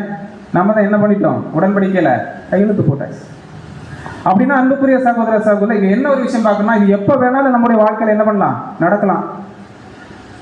சிறு பிள்ளையா இருக்கும்போது நடக்கலாம், முதிர் வயந்தவரா இருக்கும்போது நடக்கலாம், வாலிப பிரயாயத்திலும் நடக்கலாம். அப்படின்னா இந்த 3 ஸ்டேஜ்ல நடக்கணும்னா நம்ம அதுக்கு என்ன ஒரு நிலையில இருந்தா நடக்கும்? இப்பதான் பார்த்தோம். வசனம் என்ன சொல்லுதோ அந்த வசனம் சொல்றபடி நடக்குண்டா எந்த வயசுல எந்த சூழ்நிலையும் நம்ம என்ன பண்ணப்படலாம்? ஆவியிலே ஜனிப்பிக்கப்படலாம். இதுதான் நம்ம எங்க பார்க்கிறோம்னா ஆசரிப்பு கூடாரத்தில். அன்புக்குரிய சகோதரர்களே, ஜஸ்டிபிகேஷன், சான்டிபிகேஷன், குளோரிபிகேஷன், இந்த ஒரு 3 படிநிலை தான் நம்ம கடந்து போகக்கூடியதான வாழ்க்கை. நம்ம எங்க இருந்தா போனோம்? பிரகாரத்துல இருந்து தேவனே உன் சித்தம் செய்ய வரணும்னு நம்ம அர்ப்பணித்து தான் எங்க போறோம்? பரிசுத்த ஸ்தலத்துக்குள்ள போய், இப்ப பரிசுத்த ஸ்தலத்துக்குள்ள போய் நம்ம என்ன பண்ணணும்? ஆவியில் ஜனிப்பிக்கப்பட்டு பரிபூர்ண நிலையை அடைத்தக்கதான ஒரு வாழ்க்கையை வாழ்ந்து மறுரூபமாய் எங்க போகணும்? மகா பரிசுத்த ஸ்தலத்துக்குள்ள போகும். அப்படின்னா இந்த ஒரு வாழ்க்கை முறைக்குள்ள நம்ம கடந்து போகிற அந்த ஒரு வாய்ப்பு தான் என்னன்னா இந்த ஆவியிலே ஜனிப்பிக்கப்படுதல். அன்புக்குரிய சகோதர சகோதரிகளே, இங்க ஒரு கேள்வி என்னன்னா, புதிதாக சத்தியத்தில் வந்திருக்கிறவங்க ஆவியில் ஜனிப்பிக்கப்பட்டிருப்பாங்களா? ஜனிப்பிக்க மாட்டாங்க. வேறு சபையில இருக்கிறவங்களே என்ன பண்ணுவாங்களாம்? ஆவியிலே ஜனிப்பிக்கப்படுவாங்களாம். அப்ப புதுசா வந்திருக்கவங்க கண்டிப்பா என்ன பண்ணுவாங்க? ஆவியில ஜனிப்பிக்கப்படுறதுக்கு வாய்ப்பு இருக்கு. அப்படின்னா அன்புக்குரிய சகோதர சகோதரிலே, இப்போ அவங்க ஆவியில் ஜனிப்பிக்கப்பட்டிருக்காங்களா இல்லையான்னு நம்ம கண்டுபிடிக்க முடியுமா? கண்டுபிடிக்க முடியுமா? முடியாதா? முடியாதா? ஆனா பிரதர் சில விளக்கம் கொடுக்கிறாரு, வாசிங்க சிஸ்டர். ஆவியினால் ஜனிப்பிக்கப்படுகிறவர்களுக்குள்ளே இந்த ஒரு வேகம் இருக்கும். புதுசா சத்தியத்துக்குள்ள வர்றவங்கள்ட்ட என்ன இருக்கும்? ஒரு வேகம் இருக்கும். ஒரு தப்பு நடந்தா அவங்களுக்கு என்ன வரும்? கோபம் வரும். என்னது இவர் இப்படி பண்றாரு, ஏன் இதை இவர் இங்க வைக்கிறாரு? இதெல்லாம் நம்ம என்ன நினைச்ச கூடாதுன்னா அவங்களுடைய ஓவர் கான்பிடன்ட் நினைச்சிடக்கூடாது. அது ஒரு விதமான உந்துதல், ஒரு வேகம், அந்த ஸ்பீடில் காமிக்கக்கூடியதான ஒரு வேகம். அன்புக்குரிய சகோதர சகோதரிகளை வாசிங்க. எப்படியெனில் சத்தியத்துக்காக வாழும் வாழ்க்கையில் ஒரு உந்துதல் இருக்கும். சத்தியத்துக்காக வாழ்ற வாழ்க்கையில் அவங்கள்ட்ட என்ன இருக்கும்? ஒரு உந்துதல் இருக்கும். தேவனுடைய விஷயத்தில், பாவத்துக்கான விஷயத்தில், உலக காரியங்களுக்கான விஷயத்தில் மற்றும் சகோதர சகோதரிகளுக்கு அடுத்த வகையில், அவர்களுடைய வார்த்தைகளுக்கு அடுத்த வகையில் ஒரு விசேஷமான ஒரு தூண்டுதல் அவர்களிடம் காணப்படும். மத்தியில நிறைய பேர் நம்ம இதை பார்த்துருக்கோமா பார்க்கலையா? நம்ம எக்லீசியால மட்டும் இல்லை, நிறைய இடங்களை நம்ம பார்த்துருக்கோமா இல்லையா? ஆனால் கொஞ்ச நாள்ல என்ன ஆயிரும்? டவுன் ஆயிரும். இங்கே தான் பிரச்சனை. அப்படின்னா அன்புக்குரிய சகோதர சகோதரே, அடுத்து சொல்றாரு பாருங்க, வாசிங்க சிஸ்டர். புதிய சிந்தை உருவானவுடன் ஆவி கடத்த விஷயங்களில் அந்த சரீரம் மூலமாக உந்துதல், தூண்டுதல், ஏவுதல் ஏற்படும். அப்படி அதை உணரும் பொழுது அவர்களுடைய மாம்ச சரீரம் அந்த புதிய சிந்தையினுடைய கட்டுப்பாட்டில் இருக்கும். இங்க என்ன சொல்றாரு? புதிய சிந்தை உருவானவுடன் ஆவி கடத்த விஷயங்களில் அந்த சரீரம் மூலமாக உந்துதல், தூண்டுதல், ஏவுதல் ஏற்படும். அப்படி அதை உணரும் பொழுது அவருடைய மாம்ச சரீரம் அந்த புதிய சிந்தையினுடைய கட்டுப்பாட்டில் இருக்கும். இருக்குதுன்னா இவங்க இப்ப யாரு? நம்ம பார்த்தோம் இல்லையா? ரோமர் 8:13 என்ன பார்த்தோம்? ஆவியினாலே சரீரத்தின் செய்கைகளை அழிக்கணும் இல்லையா? அப்படி அழிக்கிறவங்க யாருடைய கட்டுப்பாட்டுக்கு வந்துருவாங்கன்னா, யாருடைய கட்டுப்பாட்டில் வந்துருவாங்க? புதிய சிந்தனையினுடைய கட்டுப்பாட்டில் வந்துருவாங்க. அப்படி புதிய சிந்தனையோட கட்டுப்பாட்டில் வந்துட்டாங்கன்னா அவங்க தான் யாரு? ஆவியிலே ஜெனிப்பிக்கப்பட்டவர்கள். அன்புக்குரிய சகோதர சகோதரி, உண்மையா இல்லையா? இதை நம்ம தேவன் எதிர்பார்க்கிறாரா இல்லையா? ஒருவன் கிறிஸ்துக்குள் இருந்தா புது சிஷ்யாக இருக்கிறான். அவங்க சிந்தை யாரோட கனெக்ட் ஆயிரும்? கிறிஸ்துவனுடைய சிந்தையோட கனெக்ட் ஆயிட்டுனா பழைய விஷயங்கள் எல்லாம் என்ன ஆயிரும்? வெளியே போயிடும். எல்லாம் என்ன ஆகும்னா புதிய விஷயங்களாக நமக்குள்ள மாறிடும். அப்ப இங்க என்ன ஒரு விஷயத்தை நாம் இந்த இடத்துல புரிந்து கொள்ளலாம்னா, இங்க நாம் பார்த்த தன்மைகள் சத்தியத்தில் ஆரம்பத்திலும் வரலாம், இடப்பருவத்திலும் வரலாம், வயது முதிர்ந்த ஒரு காலத்திலையும் வரலாம். இந்த கேள்வி, இது தேவன் நமக்குள்ள ஏற்படுத்துவாரா இல்லை நாம ஏற்படுத்தணும்? எது? ஆவியிலே ஜெனிப்பிக்கப்படுதல் ஒரு நிலைய தேவன் நமக்குள்ள ஏற்படுத்துவாரா இல்லை நாமளே ஏற்படுத்தணுமா?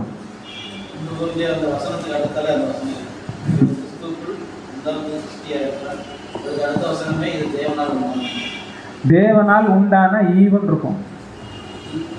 அந்த வசனம் வாசிங்க.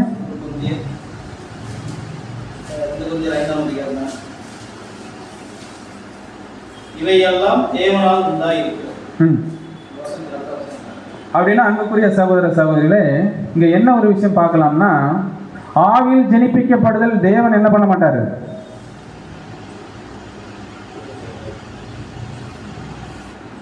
கிறிஸ்துவுக்குள்ள யார் இருக்கணும்? தேவன் கொண்டு விட்டுட்டாரா இல்லையா? எங்க கொண்டு விட்டாரு? என் பிதா ஒருவனை இழுத்து கொள்ளாவிட்டால் ஒருவனும் என்னிடத்தில் வாரான். கிறிஸ்துவை கொண்டு விட்டுட்டாரு. இப்ப கிறிஸ்துக்குள்ள இருக்கிறதும் இல்லாமல் போறது யார் காரணம்? யார் முடிவெடுக்கணும்? நாம தான் முடிவெடுக்கணும். பழையவைகள் ஒழிந்து போகணும், எல்லாம் புதிதாக மாறணும். யார் அதுக்கு தன்னை ஒப்பு கொடுக்கணும்? நம்ம தான் ஒப்பு கொடுக்கணும். அப்ப ஆவியில் ஜெனிப்பிக்கப்படுதல் வேண்டுமா இல்லையாங்கிறத முடிவை யார் தான் எடுக்கணும்? நம்ம தான் எடுக்கணும். அப்படின்னா அன்புக்குரிய சகோதர சகோதரிகளே, நாம் ஞானஸ்தானம் எடுத்தோம் இல்லையா? அப்ப தேவன் நம்ம எப்படி ஜெனிப்பித்தாரு? சத்திய வசனத்தினாலே நம்மளை என்ன பண்ணிட்டாரு? ஜெனிப்பித்தார். வாசிங்க. யாக்கோபு 1:18. யாக்கோபு 1:18. அவர் சித்தம் கொண்டு தம்முடைய சிருஷ்டிகளில் நாம் முதற் பலன்கள் ஆவதற்கு நம்மை சத்திய வசனத்தினாலே ஜெனிப்பித்தார். அப்ப என்னைக்கு நம்ம பேப்டிசம் எடுத்தோமோ, எடுக்கும் போதே தேவன் என்ன பண்ணியிருக்கிறாரு? சத்திய வசனத்தினாலே நம்மளை ஜெனிப்பித்திருக்கிறார். ஏன் சத்திய வசனத்தினாலே ஜெனிப்பித்தாரு? அடுத்த நம்முடைய வாழ்க்கை எதன் அடிப்படையில் தான் இருக்கணும்? வசனத்தை பின்பற்றி அதன்படியாக தான் நம்முடைய வாழ்க்கையில இருக்கணும். அதே இதில் அடுத்த வசனம் என்ன சொல்றாருன்னா, 1 பேதுரு 1:13. 1 பேதுரு 1:23. அழிவுள்ள வித்தினாலே அல்ல, எந்தெந்தைக்கும் நிற்கிறதும் ஜீவனுள்ளதுமான தேவ வசனமாகிய அழிவில்லாத வித்தினாலே மறுபடியும் ஜெனிப்பிக்கப்பட்டிருக்கிறீர்களே. அடுத்து என்ன சொல்றாரு? அழிவில்லாத தேவ வசனமாகிய வித்தினாலே நம்மளை என்ன பண்ணியிருக்கிறாரு? ஜெனிப்பித்திருக்கிறார். இப்ப இது ரெண்டுக்கும் என்ன வித்தியாசம்? இது ரெண்டும் ஒன்னா இல்ல வேற பெயர்? ரெண்டும் என்னதான்? ஒண்ணுதான். இப்ப நம்ம இதை என்ன பண்ணணும்? சத்திய வசனத்தை ஆடையாய், சத்திய வசனத்தை என்ன பண்ணணும்? ஆடையாய் தரித்துக் கொள்ளணும். வசனம் வாசிக்கலாம். கலாத்தியர் 3:27. கலாத்தியர் 3:27. ஏனெனில் உங்களில் கிறிஸ்துக்குள்ளாக ஞானஸ்தானம் பெற்றவர்கள் எத்தனை பேரோ அத்தனை பேரும் கிறிஸ்துவை தரித்துக் கொண்டீர்களே. புரிஞ்சுதா? அப்படின்னா அன்புக்குரிய சகோதர சகோதரே, வசனம் தேவனுடைய வித்து, ரெண்டுமே யார் தான்? ஆண்டவராகிய இயேசு கிறிஸ்து. இப்ப அவரை நம்ம என்ன பண்ணணும்?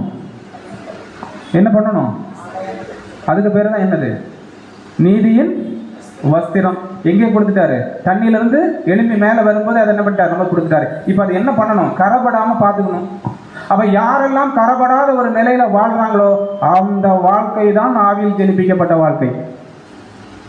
ஒருவேளை அது கரப்பட்டாலும் யாரெல்லாம் அதை கரப்பட்டுட்டேன்னு சொல்லி தேவ காலில் விழுந்து அதை மீண்டும் பழைய புதிய நிலைக்கு கொண்டு வர்றாங்களோ அவங்க தான் யாரு? ஆவியில் ஜெனிப்பிக்கப்பட்டவர்கள். அப்படின்னா என்ன ஒரு விஷயத்தை பார்க்கணும் அன்புக்குரிய சகோதர சகோதரிகளே, சத்திய வசனம், அழிவில்லா வித்து, கிறிஸ்துவை தரித்துக் கொள்ளுங்க. இது மூணுமே யாருன்னா நம்முடைய ஆண்டவராகிய இயேசு கிறிஸ்து. அதை நமக்கு தேவன் எங்கே தந்துட்டாருன்னா தண்ணியிலிருந்து மேலே எழுப்பி வரும்போது என்ன பண்ணிட்டாரு? தந்துட்டாரு. இந்த ஆடை நமக்குள்ளே இருந்ததுன்னா நாம எப்படி இருப்போம்? ஆவியில் ஜெனிப்பிக்கப்பட்ட ஒரு வாழ்க்கையை நம்மால் வாழ முடியும் அன்புக்குரிய சகோதரர்கள். ஒருவேளை கரைப்படுத்தி அது நமக்குள்ள இருந்து விலகி போயிட்டுனா ஆவியில் ஜெனிப்பிக்கப்பட்டதான ஒரு நிலையை நமக்குள்ள என்ன பண்ண முடியாது? வாழ முடியாது. அப்ப முதல்ல நம்ம பின்பற்றி வாழது நீதியின் வசனத்தை பின்பற்றி அதை முறைமையாய் கை கொண்டு வாழ்றவங்க தான் யாருக்குள்ள இருப்பாங்கன்னா கிறிஸ்துக்குள்ளாக இருப்பாங்க. இப்போ வசனம் யாரு? கிறிஸ்து. அடுத்து அழிவில்லா வித்து யாரு? கிறிஸ்து. இப்போ அவரை தான் நம்ம என்ன பண்ணியிருக்கிறோம்? ஆடையா தரித்திருக்கிறோம். இப்போ நம்ம ஒரு ஊமை இந்த இடத்துல ஞாபகம் வரும். என்ன ஊமை? விதைப்பவன் ஊமை. அதில் நம்ம என்ன ஒரு விஷயத்தை பார்ப்போம்னா அன்புக்குரிய சகோதர சகோதரே வாசிங்க. மத்தேயு 13:13. நல்ல நிலத்தில் விதைக்கப்பட்டவனோ வசனத்தை கேட்கிறவனும் உணர்வுமாய் இருந்து 100 60 30 பலன் தருவான் என்றார். இப்ப இது யாரை பத்தி பேசுது? நல்ல விதை. இந்த விதை எங்க வரணும்? இருதயத்துக்கு வரணும். அன்புக்குரிய சகோதர சகோதரிகளே, இப்போ இந்த இருதயத்துல யாருக்கெல்லாம் தேவனுடைய வசனம் இருக்குதோ அவங்க தான் யாரு? புதிய சிருஷ்டிகள். அவங்க தான் என்ன ஒரு வாழ்க்கையை வாழ்ந்துட்டு இருப்பாங்கன்னா ஆவியிலே ஜெனிப்பிக்கப்பட்டதான ஒரு வாழ்க்கையை வாழ்ந்து எப்படி 30 60 100 கனி கொடுத்துக்கிட்டு என்ன பண்ணுவாங்க?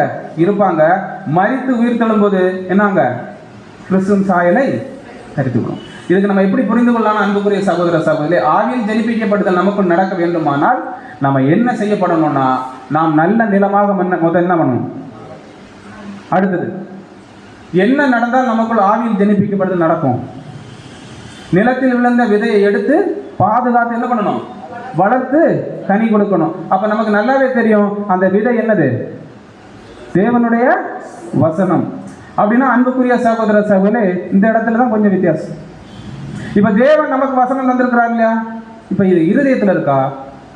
சிந்தனையில் இருக்கா? எங்க இருக்கு? புதிய சிஷ்யன் நமக்கு தேவன் எங்க வச்சிருக்கிறார்? சிந்தையில வச்சிருக்கிறார். இப்ப இதை நம்ம எங்க கொண்டு வரணும்?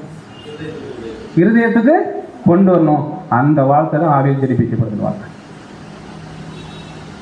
அதான் பார்க்குறோம் அன்புக்குரிய சகோதர சகோதரே. அந்த நிலம் என்னது? நம்முடைய மைண்டு. அந்த விதை எதுன்னா நம்முடைய இருதயம். இப்பதான் வாசிங்க. அதே லூக்கா 8:15. லூக்கா 8:15. நல்ல நிலத்தில் விதைக்கப்பட்டவர்கள் வசனத்தை கேட்டு அதை உண்மையும் நன்மையுமான இருதயத்திலே காத்து பொறுமையுடனே பலன் கொடுக்கிறவர்களாய் இருக்கிறார்கள். இவங்க என்ன பண்ணுவாங்கன்னா அதை கேட்டு பொறுமையுடனே பலன் கொடுக்கிறவர்களாக இருப்பார்கள் அன்புக்குரிய சகோதர சகோதரிகள். ஆனா இவங்க 3 பேரும் வழியருகே கற்பாறை முள்ளுள்ள இடம். இவங்க ஒரு குறிப்பிட்ட காலத்துக்கு பிற்பாடு இருதயத்தில் இருக்கிற வசனத்தை என்ன பண்ணிடுவாங்க? அது கேட்ட முறையில் வாழ முடியாததுனால இவங்க என்ன பண்றாங்க? விலகி போறாங்க. அப்ப இவங்க எதை இழக்கிறாங்க? கிறிஸ்துக்குள்ளாக இருக்க வேண்டும் என்கிற அந்த ஒரு வாழ்க்கை இழக்கிறாங்க. பழையவைகள் ஒழித்து போகணும், எல்லாம் புதிதாக மாற வேண்டும் என்கிற தேவனுடைய தெய்வீக திட்டத்தின்படியான வாழ்க்கை முறையை இவங்க என்ன பண்ணிட்டாங்க? இழந்துட்டாங்க. அப்ப யாரெல்லாம் தேவன் விதைத்த விதையான சிந்தனையில விதைக்கப்பட்ட வசனங்களை இருதயத்திலே கை கொண்டு அதன்படியாக வாழ நினைக்கிறாங்களோ அவங்க தான் யாரு? ஆவியிலே ஜெனிப்பிக்கப்படுகிறவர் அன்புக்குரிய சகோதர சகோதரி. இப்ப இதுக்கு நம்ம என்ன ஒரு விஷயத்தை பார்க்கலாம்னா இருதயத்துக்கு, அதான் இங்க நம்ம எதை கண்டுபிடிக்க வேண்டும் என்றால், நிலம் என்பது மைண்ட் தானா இல்லையா? நம்ம என்ன பண்ணிட்டோம், இப்போ ஈஸியா புரிஞ்சுக்கிட்டோம். ஆனா உண்மையிலே நம்மளை பொறுத்த வரைக்கும் நமக்கு நிலம் எதுன்னா மைண்டு தான். இப்போ மைண்டுக்கும் இருதயத்துக்கும் நம்முடைய வாழ்க்கையில ஏதாவது வித்தியாசம் இருக்கா? இல்லை அதுக்கு ஏதாவது ஒன்றுபட்ட கருத்து, வித்தியாசமான கருத்துக்கள் இருக்கா வாழ்க்கை முறையில?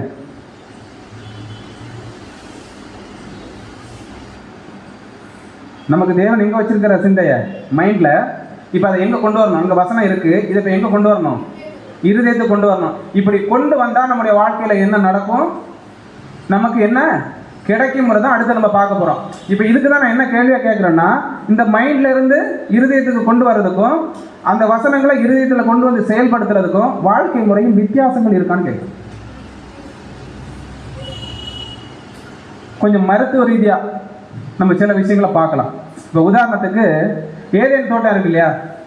ஏதேன் தோட்டத்தில் ஆதாம் யாரு? புருஷன். ஏவாள் யாரு? ஸ்திரீ. இப்போ இது எந்த தன்மையில நம்ம புரிஞ்சுக்கலாம்னா, ஆதாம் வந்து எப்படி எடுத்துக்கலாம்? மைண்டுன்னு எடுத்துக்கலாம். ஏவாளை இருதயமா எடுத்துக்கலாம். இப்போ இருதயம் என்ன பண்ணுச்சு?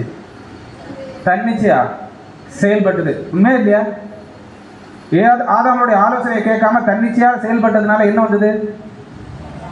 பாவம் வந்தது. இப்ப பாவத்தை கொண்டு யார் கையில கொடுத்துட்டாங்க? ஆதாம் கையில. இப்ப இவர் என்ன பண்ணிட்டாரு? எடுத்து சாப்பிட்டாரு. மனுக்குலத்துக்கு என்ன வருது? பாவமும் மரணமும் சேர்ந்தே கடந்து வருது. உண்மையா இல்லையா? இப்போ இவங்களுடைய செயல்பாடு எப்படி இருந்ததுன்னு அன்புக்குரிய சகோதர சகோதரர்களே, தனித்தனியா சுய முடிவு எடுக்கிறாங்க. என்ன பண்றாங்க? தனித்தனியா சுய முடிவு எடுத்ததுனால பாவமும் மரணமும் மனுக்குலத்துக்கு என்ன ஆகுது? கடந்து வரக்கூடியதான ஒரு சூழல் வந்ததா இல்லையா? வந்ததா இல்லையா? அப்படின்னா அன்புக்குரியவர்களே, இப்ப இந்த மூளைக்கும் இந்த இருதயத்துக்கும் தன்மைகள் என்னங்கிற விஷயத்தை நம்ம ஷார்ட்டா பார்த்துட்டு நம்ம முடிக்கலாம். இதை ஒன்று வாசிங்க சிஸ்டர். உடல் உறுப்புகள் ஒவ்வொன்றும் தனித்தனியான பணிகளை செய்தாலும் உடலின் செயல்பாடுகளை ஒருங்கிணைத்து கட்டுப்படுத்தி செயல்படுவது மூளையாகும். இங்க என்ன சொல்றாருன்னா, உடல் உறுப்புகள் தனித்தனியாக என்ன எப்படி வேணாலும் செயல்பட்டாலும் அவை ஒட்டுமொத்தத்தை கட்டுப்படுத்துறது யாரு? யாரு? மைண்டு, மூளை. அடுத்தது கிளவாசி. மூளை இதய துடிப்பு, இரத்த ஓட்டம், சுவாசம் போன்ற அனைத்தையும் கட்டுப்படுத்துகிறது. இருதயம் என்ன பண்ணுதா? சுவாசம், பிளட் சர்க்குலேஷன், இந்த ரெண்டையும் பண்ணக்கூடிய வேலை யாருக்கு? இருதயத்துக்கு. இப்ப அடுத்த வாசிங்க சிஸ்டர். முக்கிய கட்டுப்பாடு. மூளை என்பது உடலின் மைய கட்டுப்பாட்டு அமைப்பு. இது உடல் உறுப்புகள் அனைத்தையும் ஒருங்கிணைத்து அவற்றின் செயல்பாடுகளை கட்டுப்படுத்துகிறது. அப்படின்னா இங்க என்ன புரிஞ்சுக்கலாம்னா, ஒட்டுமொத்த சரீரத்தை கண்ட்ரோல் பண்ற தன்மை எதுக்கு தான் இருக்குன்னா மைண்டுக்கு தான் இருக்கு. இப்ப இந்த கட்டுப்பாட்டுக்குள்ள தான் எது இருக்குது? இருதயமும் இருக்குது. இப்ப அடுத்து இருதயத்துக்கு என்ன தன்மை இருக்குன்னா, நான் கொஞ்சம் ஸ்பீடா போறேன். இருதயத்துக்கு என்ன தன்மை இருக்குன்னா பாசிங்க. இதயம் ஒரு பம்பு போல செயல்பட்டு உடல் முழுவதும் ரத்தத்தை செலுத்துகிறது. ஆக்சிஜன் விநியோகம். ரத்தத்தின் மூலம் உடல் உறுப்புகளுக்கு தேவையான ஆக்சிஜனையும் ஊட்டச்சத்துக்களையும் இதயம் கொண்டு சேர்க்கிறது. இப்ப என்ன ஒரு விஷயத்தை நம்ம இதுல புரிஞ்சுக்கலாம்னா, ஒரு மனிதனுடைய சரீரத்துல அந்த வாழ்க்கை முறை சரியா, சரீரமானது ஒட்டுமொத்தம் சரியா இயங்கணும்னா எதுவும் சேர்ந்து கரெக்டா ஒர்க் ஆகணும். மூளையும் இருதயமும் சேர்ந்து சரியா டிராவல் பண்ணாதான் அந்த சரீரம் கரெக்டா செயல்படும். இவங்க என்ன ஒரு விஷயத்தை நம்ம புரிஞ்சுக்கலாம்னா, அன்புக்குரிய சகோதர சகோதரே, இரண்டு உறுப்புகளின் பிணைப்பு எப்படி நானே வாசி. இருதயம் சரியாக இயங்க மூளையிலிருந்து வரும் சமிக்ஞைகளை அவசியம். மூளைக்கும் இருதயத்துக்கும் ஆக்சிஜன் தேவை. இருதய துடிப்பு நின்றால் மூளைக்கு ஆக்சிஜன் கிடைக்காம என்ன ஆயிரும்? போயிடும். அடுத்து சொல்றாரு, சுருக்கமாக உடல் உறுப்புகள் ஒன்றிணைப்பது மூளையின் பணி என்றாலும், உடல் உறுப்புகளை ஒன்றிணைப்பது மூளையின் பணி என்றாலும் இருதயத்தின் செயல்பாடு இல்லாமல் மூளை மற்றும் பிற உறுப்புகள் செயல்பட முடியாது. ஏன்? பிளட் சர்க்குலேஷன், ஆக்சிஜன் கொண்டு போறது எதுதான்? இருதயம். இப்ப இந்த இடத்துல அப்படியே ஷார்ட்டா பார்த்துட்டோம். ஒரு சின்ன ஒரு உதாரணத்துக்காக இப்ப நம்மகிட்ட வந்துடலாம். நாம பார்த்த இந்த விஷயத்துல நாம என்ன புரிந்து கொள்ள முடியும்?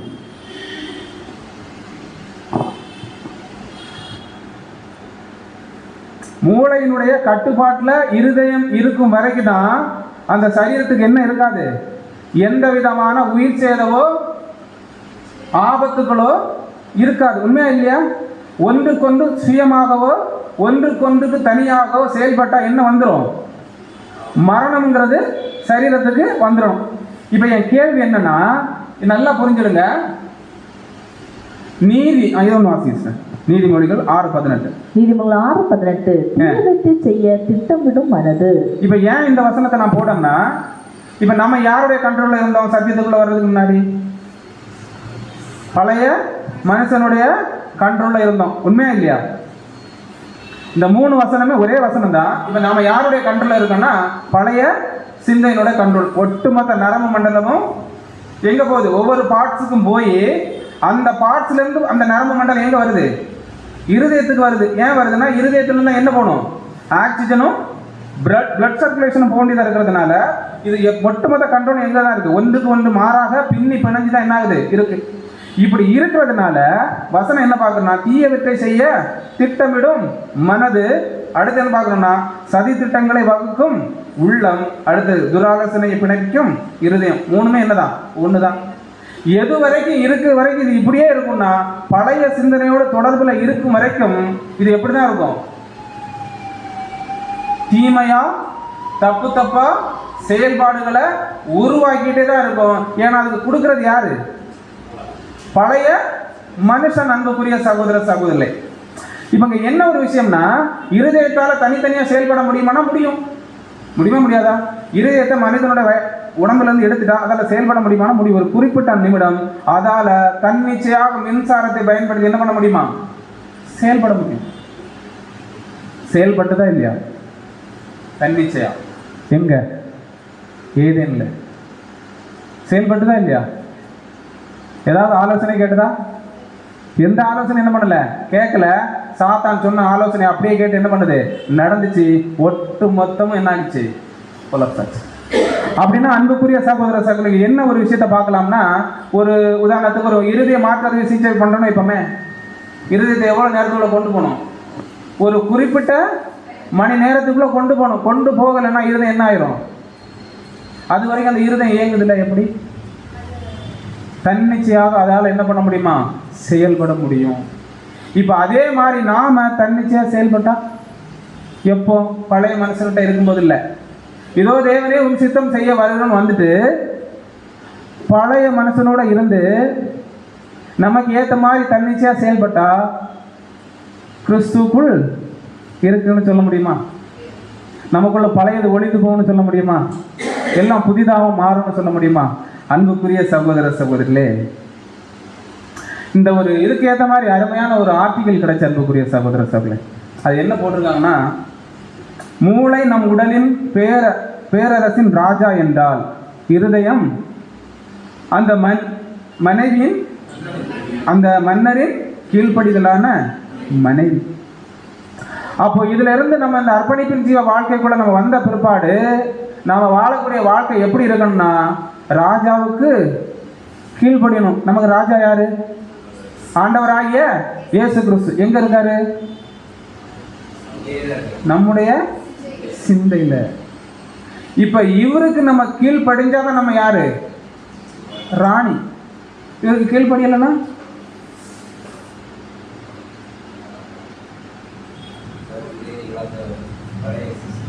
ஒன்னா பார்க்க போறோம்.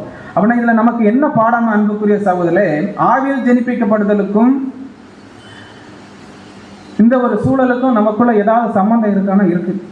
நம்முடைய இருதயம் மற்றும் சிந்தை சத்தியத்துக்குள் வந்த பிற்பு முன்பு எப்படி இருந்ததுன்னா, நானே வசனம் வாசிக்கிறேன் நேரானதுனால, மனுஷனுடைய இருதயத்தின் நினைவில் அவன் சிறுவயது தொடங்கி பொல்லாததாக இருக்கு. அடுத்து என்ன பார்க்குறோம்னா, எல்லாவற்றையும் பார்க்க இருதயமே கிறுக்குள்ளதும் மகா கேடுள்ளதுமா இருக்கு. அடுத்து எப்படி என்றால், மாம்ச சிந்தை தேவனுக்கு விரோதமான பகை. அது தேவனுடைய நியாயப்பிரமாணத்துக்கு கீழ்ப்படியாமலும் கீழ்ப்படியக்கூடாமலும் இருக்கிறது. இதை யாரை பத்தி சொல்றாரு? இஸ்ரேல் ஜனங்களை பத்தி பேசுறாரு அன்புக்குரிய சகோதர சகோதரிகளை. அப்ப எந்த நிலையிலும் எந்த சூழலிலும் இங்க நம்ம என்ன ஒரு விஷயத்தை நல்லா புரிஞ்சுக்கலாம்னா, இந்த இருதயமானது கெட்டு போறது காரணமே என்னதான்? தன்னிச்சையாக செயல்பட்டதுனாலதான். இப்ப தேவன் என்ன பாக்குறாருன்னா, இந்த இருதயத்தை என் மகன்கிட்ட நீங்க என்ன பண்ணிருங்க? கொடுத்துருங்க. சத்தியத்துக்குள்ள வந்த பிற்பாடு தேவன் நம்மகிட்ட எதை கேட்கிறாரு? ஏன் சிந்தையை கேட்கல? ஏன் இருதயத்தை கேட்குறாரு? அதான் பார்த்தோம். அதுதான் சிறு வயது துணை என்ன ஆயிடுச்சு. மனுஷன் என்னைக்கு ஒரு பிள்ளையாக ஆதாமுக்குள்ள இருந்து வெளியே வந்தானோ அன்னையிலிருந்து அவன் சிந்தை என்ன ஆயிட்டு கெட்டு போச்சு. அது மகா கிறுக்குள்ளதும் கேடு உள்ளதுமா இருக்கு. இப்ப தேவன் எதை எதிர்பார்க்கிறார்னா அவருடைய மகனோடு கூட இணைந்து இந்த இருதயத்தின் வாயிலாக ஒரு சுத்திகரிப்பான ஒரு வாழ்க்கையை வாழ்ந்து நம்ம யாரா மாறணும், தன்னுடைய மகனா மாறணுங்கிறத தேவன் என்ன பண்றாருன்னா அன்புக்குரிய சகோதர சகோதரிகளை எதிர்பார்க்கிறார். ஆனால் இந்த மூளையின் ஒரு ஓரத்தில் தான் என்ன இருக்கு, நமக்கு இருக்கிற மூளையின் ஒரு ஓரத்தில் என்ன இருக்கு, தேவனுடைய சிந்தையாகிய கிறிஸ்து இருக்கிறார்.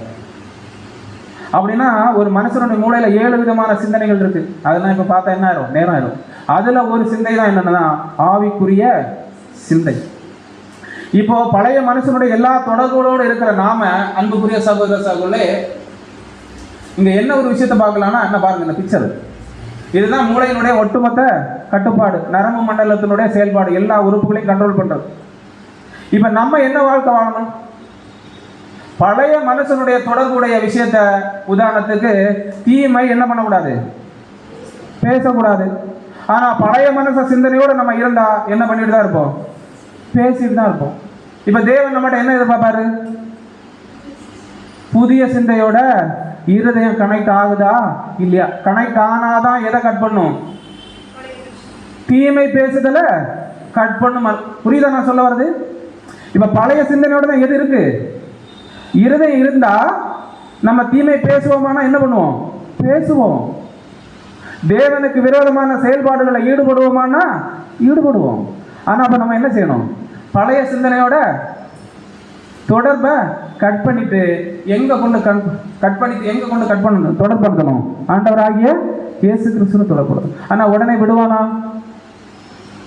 என்ன ஆகும், பெரும் யுத்தமே. இதுதான் புது சிசிக்கான போராட்டம். பழைய மனுஷனுக்கும் புது சிசிக்குமான போராட்டமே இதுதான். இது புதிய சிந்தை சொல்லும் நீ என்ன பண்ணாத, தப்பு பண்ணாத. சாரி, புதிய சிந்தை என்ன பண்ணும், நீ தப்பு பண்ணாத. பழைய சிந்தை என்ன சொல்லும், நீ தப்பு பண்ணு. இப்ப முடிவெடுக்கிற வேலை தான் யாருடைய வேலை, இருதயத்தினுடைய வேலை. ஒருவேளை இது புதிய சிந்தையோட இணைஞ்சிட்டா அந்த நொடி பொழுதுதான் அன்புக்குரிய சகோதர சகோதரிகளே ஆவியில் ஜெனிப்பிக்கப்படுதல். எந்த தொடர்பு கட்டாயிரும், அந்த ஒரு செயல்பாடு நரம்பு கட் ஆயிட்டுனா எதோடு நரம்பு கனெக்ட் ஆயிரும், புதிய சிந்தையோட கனெக்ட் ஆயிரும். மேலால் புதிய சிந்தை என்ன பண்ண விடாது, தீமை பேச விடாது. ஒருவேளை தீமை பேச விட்டுட்டுன்னா பழையபடி யாருடைய கண்ட்ரோல்ல போயிட்டு, பழைய மனுஷன் கண்ட்ரோல்ல போயிட்டு. ஆனா அப்படி போக என்ன பண்ணாது, புது சிந்தை விடாது. ஆனா புது சிந்தையோட தொடர்பு வைக்கிறதுக்கு பழைய சிந்தை என்ன பண்ணாது, விடாது. அதான் பார்க்குறோம் அவங்களுக்குள்ள என்ன ஆகும், ஒரு பெரிய யுத்தமே ஆகும். உதாரணத்துக்கு இந்த பிக்சர், இங்கேயும் ஆலோசனை வரும், இங்கேயும் ஆலோசனை வரும். எந்த ஆலோசனை நல்ல ஆலோசனை கேட்டு செயல்படுறது ஆவியில் ஜெனிப்பிக்கக்கூடியதெல்லாம் முதன்மையான வேலை. ஒருவேளை கெட்ட ஆலோசனைகளை கேட்டு அது கேட்கவாறு நம்ம செஞ்சிட்டோம்னா பழைய மனுஷன் பழையபடி செயல்பட்டுவான் இருதயத்தோட. ஒருவேளை புதிய சிந்தையை ஆலோசனை கேட்டு நம்ம அதுக்கு ஏற்ற மாதிரி செயல்பட்டோம்னா புதிய மனுஷனோட நம்ம தொடர்பு என்ன ஆயிரும், உருவாயிரும். அதுதான் என்னது, ஆவியில் ஜெனிப்பிக்கப்படுதல் அன்புக்குரிய சகோதர சகோதரி. அதான் இங்க பார்க்கிறோம். அடுத்து என்ன ஒரு முக்கியமான கேள்வினா, இதை நம்ம எங்கிருந்தே ஆரம்பிச்சிட்டோம்னா, என்னைக்கு சத்தியம் கேட்டு உள்ள வந்தோமோ அன்னையிலேருந்து ஒரு பாக்கியத்துக்குள்ள நம்ம என்ன வந்துட்டோம், சத்தியத்தை அறிவீர்கள், சத்தியம் உங்களை விடுதலையாக்குங்கிற ஒரு விஷயத்துக்குள்ள வந்துட்டோம் அன்புக்குரிய சகோதர சகோதரே. இதுதான் உண்மை என்று உணர்ந்த உடனே நம்ம என்ன பண்ணோம், பேப்டிசம் எடுக்கிறோம். பேப்டிசம் எடுத்த உடனே தேவன் என்ன பண்றாரு, நம்மளை சத்திய வசனத்தினாலே ஜெனிப்பிக்கிறாரு. இதெல்லாம் பார்த்துட்டோம். இதே முறைமை தான் ஆண்டவராக இயேசு கிறிஸ்து என்ன ஆச்சு, இதே ப்ராசஸ் தானே ஆண்டவராக இயேசு கிறிஸ்துக்கும். அங்க என்ன நடந்தது, 3 வசனமே அது சந்ததான். என்ன பார்த்தோம், இயேசு ஞானசானம் பெற்று கரையேறி வந்தவன் என்னது, புறாவை போல அவர் மேல் இறங்கிட்டு. அதே இதுல யோவான் 3:34 சொன்னார், தேவனால் அனுப்பப்பட்ட தேவனுடைய வார்த்தையை பேசுகிறார், தேவன் அவருக்குள் தமது ஆவியை அளவில்லாமல் என்ன பண்ணியிருக்கிறாரு, கொடுத்திருக்கிறார். இந்த கேள்வி, நமக்கு பேப்டிஸ்ட் எடுத்த அன்னைக்கு தேவன் ஆவி தந்தாரா?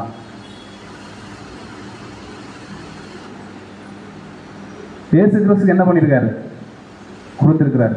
அவருக்கு கொடுத்திருந்தாருன்னா நமக்கு தந்திருப்பாரா, தந்திருக்க மாட்டாரா? தந்திருக்காருன்னா வசனம் இருக்கா? ரொம்ப சீரியஸான விஷயம் அன்புக்குரிய. இதுக்கு பிறகு நம்ம பார்க்கக்கூடிய ஒரு சில விஷயங்கள். நம்ம என்ன வாழ்க்கை வாழணும், ஆனா என்ன வாழ்க்கை வாழ்ந்துட்டு இருக்கோங்கிறத சீர்தூக்கி பார்க்கக்கூடியதான ஒரு மனநிலை அன்புக்குரிய சகோதர சகோதரிகளே. வசனம் வாசிக்கலாம் பாருங்க. தீத்து 3ஆம் அதிகாரம் 5 7 முடியும். தீத்து 3ஆம் அதிகாரம் 5 முதல். நாம் செய்த நீதியின் கிரியைகள் நிமித்தம் அவர் நம்மை ரட்சியாமல் தமது இரக்கத்தின்படியே மறுஜென்ம முழுக்கினாலும் பரிசுத்த ஆவியினுடைய புதிதாக்குதலினாலும் நம்மை ரட்சித்தார். இங்க என்ன நடந்திருக்கு? நம்முடைய நீதியின்படி இல்லை, அவருடைய சித்தத்தின்படி. என்னைக்கு திருமுழுக்கினால், என்னைக்கு பேப்டிசம் எடுத்தோமோ அன்னைக்கு என்ன தந்திருக்கிறாரு? பரிசுத்த ஆவியை புதிதாக்குதலினாலும் நம்மை ரட்சித்தார். இந்த ஒரு ப்ராசஸ்ல தான் நம்ம எப்படி ஆகிறோம்? நீதிமானாக்கப்பட்டிருக்கிறோம் அன்புக்குரிய சகோதர சகோதரிகளை. அடுத்த வசனம் தான் முக்கியமான வசனம். என்ன சொல்லுதுன்னா, வாசிங்க. தமது கிருபையினாலே நாம் நீதிமன்றாக்கப்பட்டு நித்திய ஜீவன் உண்டாகும் என்கிற நம்பிக்கையின்படி சோதராகத்தக்கதாக. பாத்தீங்களா? அடுத்த வசனம். அவர் நமது இரட்சகராகிய இயேசு கிறிஸ்து மூலமாய் அந்த பரிசுத்த ஆவியை நம்மில் சம்பூர்ணமாய் பொழித்தருளினார். இப்ப என்ன சொல்லுது வசனம்?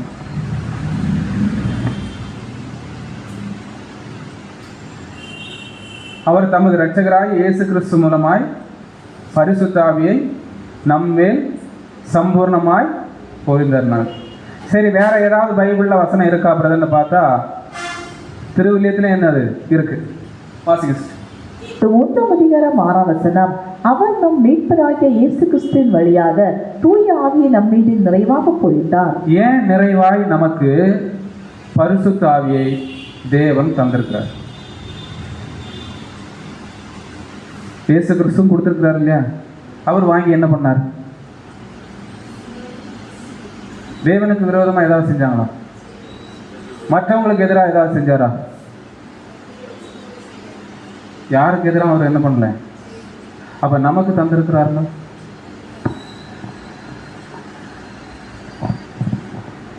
இந்த கோணத்துல போய் இன்னும் வசனங்களை பார்க்கும்போது அன்புக்குரிய சகோதர சகோதர இருதயம் குத்துப்படுது, இருதயம் வலிபடுது, வலிக்குது. அன்புக்குரிய சகோதர சகோதரே, இங்க என்ன ஒரு விஷயத்தை நம்ம புரிஞ்சுக்கலாம்னா, நம்ம என்ன பண்ணிட்டு இருக்கோம்னா, தேவன்கிட்ட போய் என்ன பண்ணிட்டு இருக்கிறோம்? தேவனே எங்களுக்கு பரிசுத்த ஆவியை தாங்க தாங்கன்னு என்ன பண்ணிட்டு இருக்கிறோம்? ஆனா உள்ள நிறைவாய் இருக்கிற தேவனுடைய ஆவியை பயன்படுத்தாம என்ன பண்ணிட்டு இருக்கிறோம்? இது யாருக்கு பிரச்சனை? ஏன் நம்ம செகண்டுக்குள்ள போறதுக்கு அதிக வாய்ப்பு இருக்குங்கிற விஷயம் புரியுதா? ஏன் அப்படின்னா கேள்வி, தேவனுடைய வார்த்தைகள் எது கொண்டு எழுதப்பட்டது? கொஞ்சம் பேர்லாம் ஸ்பீடா. நமக்கு நல்லாவே தெரியும், தேவனுடைய ஆவி, தேவ வாக்கியங்கள்லாம் தேவ ஆவியினால் அருளப்பட்டிருக்கிறது. இந்த வாக்கியத்துக்குள்ள தேவ ஆவியினாலே எல்லா வசனங்களும் எழுதப்பட்டிருக்கு. ஒன்றும் அதன்படி தான், எல்லாமே அதனோடு தான் இருக்கு. ஒன்றுமே ஆவி இல்லாமல் என்ன பண்ணப்படலை, எழுதப்படலை. அப்படின்னா அந்த வசனத்துக்குள்ள என்ன இருக்கு? நம்மளை என்ன பண்ணிட்டாரு? சத்திய வசனத்தினாலே ஜெனிப்பிச்சிருக்கிறாரு. நிறைவாய் கிறிஸ்து மூலமாக அவருடைய ஆவியை பொழிந்தருளி இருக்கிறாரு. இப்போ அன்புக்குரிய சகோதர சகோதரர்களே, இப்படி தேவனுடைய ஆவியினால் எழுதப்பட்ட அந்த வசனத்துக்குள்ள அப்படி என்னெல்லாம் இருக்கு?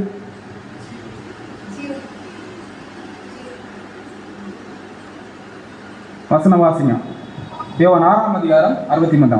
யோவான் 6ஆம் அதிகாரம் 63 வசனம். ஆவியை உயிர்ப்பிக்கிறது, மாம்சமானது ஒன்றுக்கும் உதவாது. நான் உங்களுக்கு சொல்லுகிற வசனங்கள் ஆவியாயும் ஜீவனாயும் இருக்கிறது. வசனம் என்ன சொல்லுது? வசனத்தினால் என்ன பண்ணியிருக்கிறாரு? ஜெனிப்பிச்சிருக்கிறார்.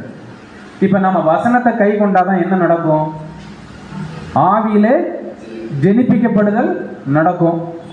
ஆவியில் ஜெனிப்பிக்கப்பட்டாதான் என்ன கிடைக்கும்?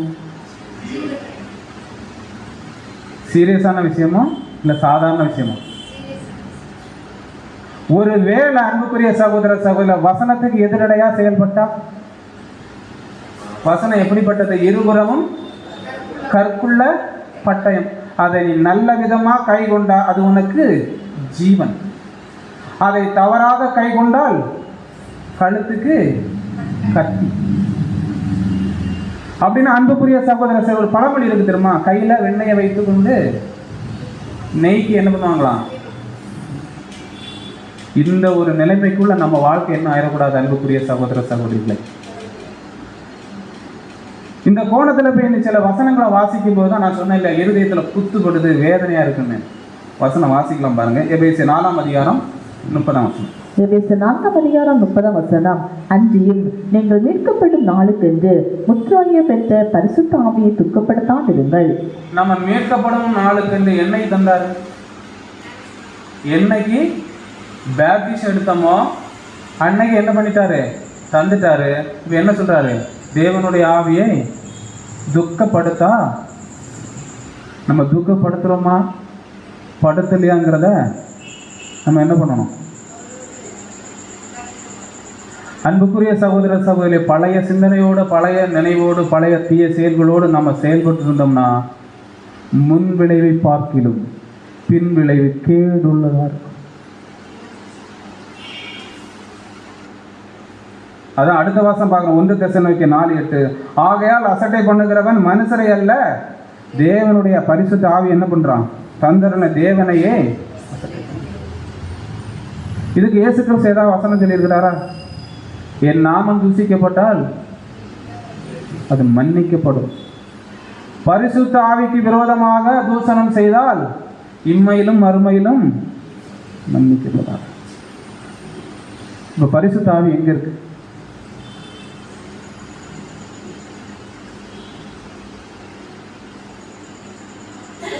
நாவு வினு வினு வினு வினு என்ன பண்ண வரும்? இதை கட்டுப்படுத்துறது தான் ஆவியில் தெரிவிக்கப்படுது. வசனம் ஒரு விஷயத்தை செய்யாதன்னு சொல்லும், ஆனா கையோ காலோ அதை செய்யறது துணிகரமா செயல்படும். கட்டுப்படுத்துறது தான் ஆவியில் ஜெனிப்பித்தல். நம்ம நினைச்சிட்டு இருக்கோம், வந்தோம், சத்தியம் கேட்கிறோம், நியாயமான ஒரு வாழ்க்கையை வாழ்ந்துட்டா கிறிஸ்துவின் சரீரமா மாறிட்டு என்ன பண்ணிடலாம், போயிடலாம். வாய்ப்பே கிடையாது.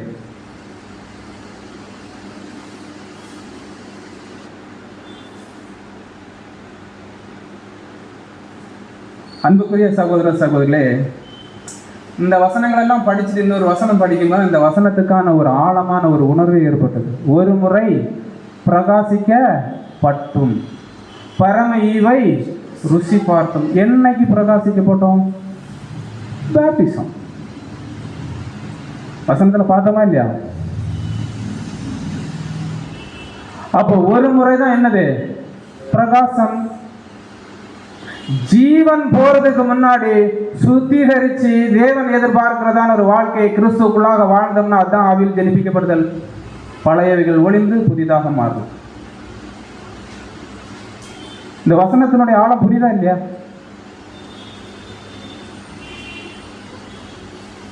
வசனத்தை வாசிக்கணும். எபிரேயர் 6ஆம் அதிகாரம் 4 முதல். ஏனெனில் ஒருத்தரும் பிரகாசிக்கப்பட்டும் பரம ஈவை ருசி பார்த்தும் பரிசுத்த ஆவியை பெற்றும் தேவனுடைய நல் வார்த்தையையும் இனிவரும் உலகத்தின் பலன்களையும் ருசி பார்த்தும் மறுதலித்து போனவர்கள் தேவனுடைய குமாரனை தாங்களே மறுபடியும் சிலுவையில் அறைந்து அவமானப்படுத்துகிறபடியால் மனம் திரும்புவதற்கு ஏதுவாய் அவர்களை மறுபடியும் புதுப்பிக்கிறது கூடாத காரியம். அன்புக்குரிய சகோதர சகோதரி, இவ்வளவு நேரம் பார்த்த விதமா அந்த கோணத்துல பார்த்துட்டு இந்த வசனம் வாசிக்கும் போது என்ன ஆகுது? எங்க குத்துது? அவர்களை மீண்டும் புதுப்பிக்கிறது.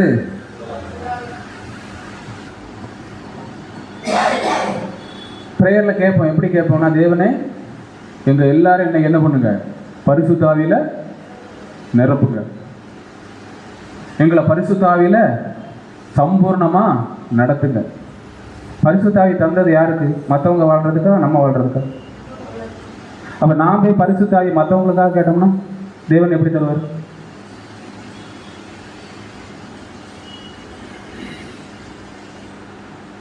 நான் கேட்டோம்னா ஒரு முறை இருக்கு, இன்னொரு தடவை கேட்டோம்னா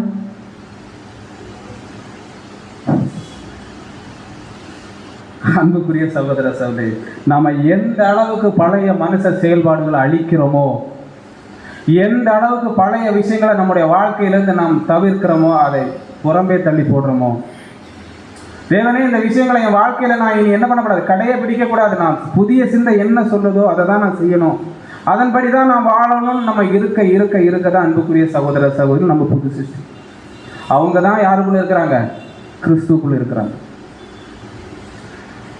பழைய மனுஷனுடைய இந்த செயல்பாடுலேருந்து தொடர்பை கட் பண்ணிட்டு புதிய சிந்தையோட ஒரு பேலன்ஸான ஒரு வாழ்க்கையை வாழக்கூடிய வாழ்க்கை தான் தேவன் நம்மளை என்ன பண்ணியிருக்கிறாரு, அழைச்சிருக்கிறார். அதான் வசனம் பார்க்கிறோம். ரோமர் 8:10, மாம்சத்தின்படி படைத்தால் சாவீர்கள், ஆவியினாலே சரீரத்தின் செய்கைகளை அளித்தால் பிழைப்பீர்கள்.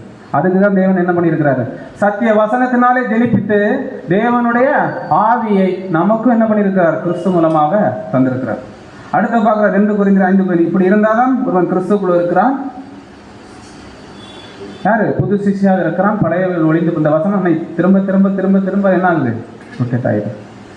அப்படின்னா அன்புக்குரிய சகோதரரே, எந்த அளவுக்கு எவ்வளவு சீக்கிரமா பழைய மனுஷனை அவன் சிந்தனைகளை நம்ம அழிக்க முயற்சிக்கிறோம், அந்த அளவுக்கு நம்ம என்ன பண்ணுவோம்? தற்காலத்துல நாம் மறுரூபமாக்கப்பட்டு இருப்போம். 2 Corinthians 6:8. நம்ம வாழ்ற வாழ்க்கையின் அடிப்படையில தான் நம்ம என்ன ஆக்கப்பட்டு இருக்கிறோம்? மறுரூபமாக்கப்பட்டு இருக்கிறோம். ஒருவேளை தப்பா போயிட்டுன்னா உயிரோட எழும்ப மாட்டோம். ஒருவேளை தேவன் எதிர்பார்க்கிற மாதிரி கிறிஸ்துவுக்குள்ளான ஒரு வாழ்க்கையை வாழ்ந்தோம்னா மறுரூபமாக்கப்படுவோம். வசனம் அதான் சொல்லுது. அன்புக்குரிய சகோதர சகோதரே, ரோமர் 12:2 வாசி. சார், இது அதே வசனம், நம்மளோட இருதயத்தை தான் கேட்கிறாங்க. அந்த வசனம் இந்த ஒரு வசனத்தையும் வாசி. ரோமர் 12:2, நீங்கள் இந்த பிரபஞ்சத்துக்கு ஒத்த தேசம் தெரியாமல் தேவனுடைய நன்மையும் பிரியமும் பரிபூரணமான சித்தம் நிறைஞ்சு பகுத்தறியத்தக்கதாக உங்கள் மனம் புதிதாகிறதுனாலே மறுரூபமாகுங்கள். இந்த வசனம் என்ன சொல்றது? நீங்கள் உலகத்துக்கு ஒத்த வேஷம் தெரியாமல், அவரை எனக்கு பிடிக்கும், அவர் சொல்றதெல்லாம் நான் என்ன பண்ணுவேன்? கேட்பேன். வாய்ப்பே இல்லை. இவரை எனக்கு பிடிக்காது, இவருக்கு எதிராக தான் நான் செயல்படுவேன். வாய்ப்பே கிடையாது. இவர் சொல்றது மட்டும்தான் நான் கேட்பேன், பாக்கி யார் சொன்னாலும் என்ன பண்ண மாட்டேன், கேட்க மாட்டேன். வாய்ப்பே கிடையாது. நீங்கள் எல்லாரும் ஒருவருக்கொருவர் கீழ்ப்படியுங்கள். அதுதான் நமக்கான கட்டளை. கீழ்ப்படியலன்னா வசனம் சொல்லுது, பெருமை உள்ளவர்களுக்கு தேவன் எதிர்த்து நிற்கிறார், தாழ்மை உள்ளவர்களுக்கோ. நல்லதா இருந்தா காது வழியா இருதயத்தை கொண்டு போயிடலாம், கெட்டதா இருந்தா தூக்கி போட்டு போயிட்டே இருக்கலாம். அவ்வளவுதான். இனி உள்ள வாழ்க்கையில நம்ம இப்படி வாழ்ந்தாதான் தேவன் எதிர்பார்க்கிற மாதிரி நம்மளால வாழ முடியும். அன்புக்குரிய சகோதர சகோதரி, அதான் பார்க்கிறோம். எதை நம்மகிட்ட கேட்டிருக்கிறாரு? இருதயத்தை மட்டும் தான் கேட்கிறார். என் மகனே, உன் இருதயத்தை எனக்கு தா. அப்ப இந்த இருதயத்தை தற்காலத்துல கொண்டு நம்ம எந்த அளவுக்கு புதிய சிந்தனையான ஒரு வாழ்க்கையை வாழ்றோமோ, புதிய சிந்தனையின்படியான செயல்பாடுகளை நம்ம செய்யறோமோ, அதன் அடிப்படையில தான் நமக்கு என்ன தரப்போறான்னு அன்புக்குரிய சகோதரர், நாம் சபையா, திரள் கூட்டமா, 2ஆம் மரணமா, இதுல எந்த பரிசு வேணுங்கிறத நாம தான் என்ன பண்ணணும்? முடிவு பண்ணணும். தேவன் எதிர்பார்க்கிற மாதிரி கிறிஸ்துவுக்குள்ள இருந்து பழையவைகளை ஒழித்து புதிதாக மாறினால் சபை. அசட்டை பண்ணி ஐயோயோ நான் அசட்டை பண்ணிட்டேன் ஒருவேளை மனம் திரும்பி மீண்டுமாக முயற்சி செய்து மீண்டும் ஒரு வாய்ப்பை பெற்று வந்தா திரள் கூட்டம். இந்த 2 கேட்டகரியும் இல்லைன்னா அவங்க தான் யாரு? ஒரு முறை பிரகாசிக்கப்பட்டும் பரம ஈவை ருசி பார்த்தும் அந்த தேவன் தந்ததான சத்திய வசனங்களையும் ஆவியும் தப்பா பயன்படுத்திட்டா, தப்பா செயல்படுத்திட்டா அவர்களை மீண்டும் புதுப்பிக்கிறது கூடாத காரியம். அன்புக்குரிய சகோதரர், நம்முடைய வாழ்க்கையில தேவன் எதை மட்டும்தான் பார்க்க, இந்த வசனத்தை இதோட நான் 3-4 பிபிடியில் போட்டாச்சு. எதை மட்டும்தான் பார்க்கிறாருன்னு அன்புக்குரிய சகோதர சகோதரிலே வசனம் வாசிக்கலாம். எரேமியா 17:10 ERV போட்டிருக்கேன், வாசிச்சு. எரேமியா 17:10, ஆனால் நானே கர்த்தர், என்னால் ஒருவன் இதயத்தை பார்க்க முடியும். அவர் வேற எதையும் என்ன பண்ண மாட்டாரு, பார்க்க வேண்டிய அவசியம் கிடையாது. ஏன்னா புதிய சிந்தை தேவன் எங்க வச்சுட்டாரு? புதிய சிந்தை நம்முடைய மைண்ட்ல கொண்டு வச்சுட்டாரு. அங்க இனி அவர் பார்க்க வேண்டிய அவசியம் கிடையாது. உலகத்துல இருந்து பிரிச்சு எடுத்துட்டாரு. பிரிச்சு எடுத்து நம்மளை என்ன பண்ணாரு? தெரிந்தும் கொண்டாரு. தெரிந்து கொண்டு தன் மகனுடைய சிந்தைய நமக்குள்ள என்ன பண்ணிருக்கிறாரு? தந்திருக்கிறாரு. இனி அங்க அவர் பார்க்க மாட்டாரு, எங்க மட்டும்தான் பார்ப்பாரு. பழைய நிலையை விட்டு புதிய நிலைக்கு அவன் திரும்புறானா இல்லையாங்கிறத அவர் என்ன பண்றாரு? உற்று பார்த்துட்டு இருக்காரு. வாசி. நான் ஒருவனின் மனதை சோதிக்க முடியும், ஒவ்வொருவரிடமும் என்ன இருக்கிறது என்பதை என்னால் முடிவு. அவருக்கு முன்னாடி என்ன பண்ண முடியாது? எதையும் மறைக்கவும் முடியாது, ஒழிக்கவும் முடியாது. உற்று என்ன பண்ணிட்டு இருக்கிறாரு? பார்த்துட்டு இருக்கிறார். வாசி. என்னால் ஒவ்வொருவருக்கும் அவர்களின் செயல்களுக்கு ஏற்ப சரியான கூலியை கொடுக்க முடியும். அதான் 3 பார்த்தோம். சபை, திரள் கூட்டம், செகண்ட். இதில் எது வேணுங்கிறத நம்ம வாழ்க்கையை தான் என்ன பண்ணணும், முடிவு பண்ணணும். எதை தரணுங்கிறத அவர் என்ன பண்ணுவார், முடிவு பண்ணுவார். ஸோ பொறுமையோடு கேட்டவங்களை நாம் அனைவரையும் தேவன் தாமே ஆசீர்வதிப்பாராக.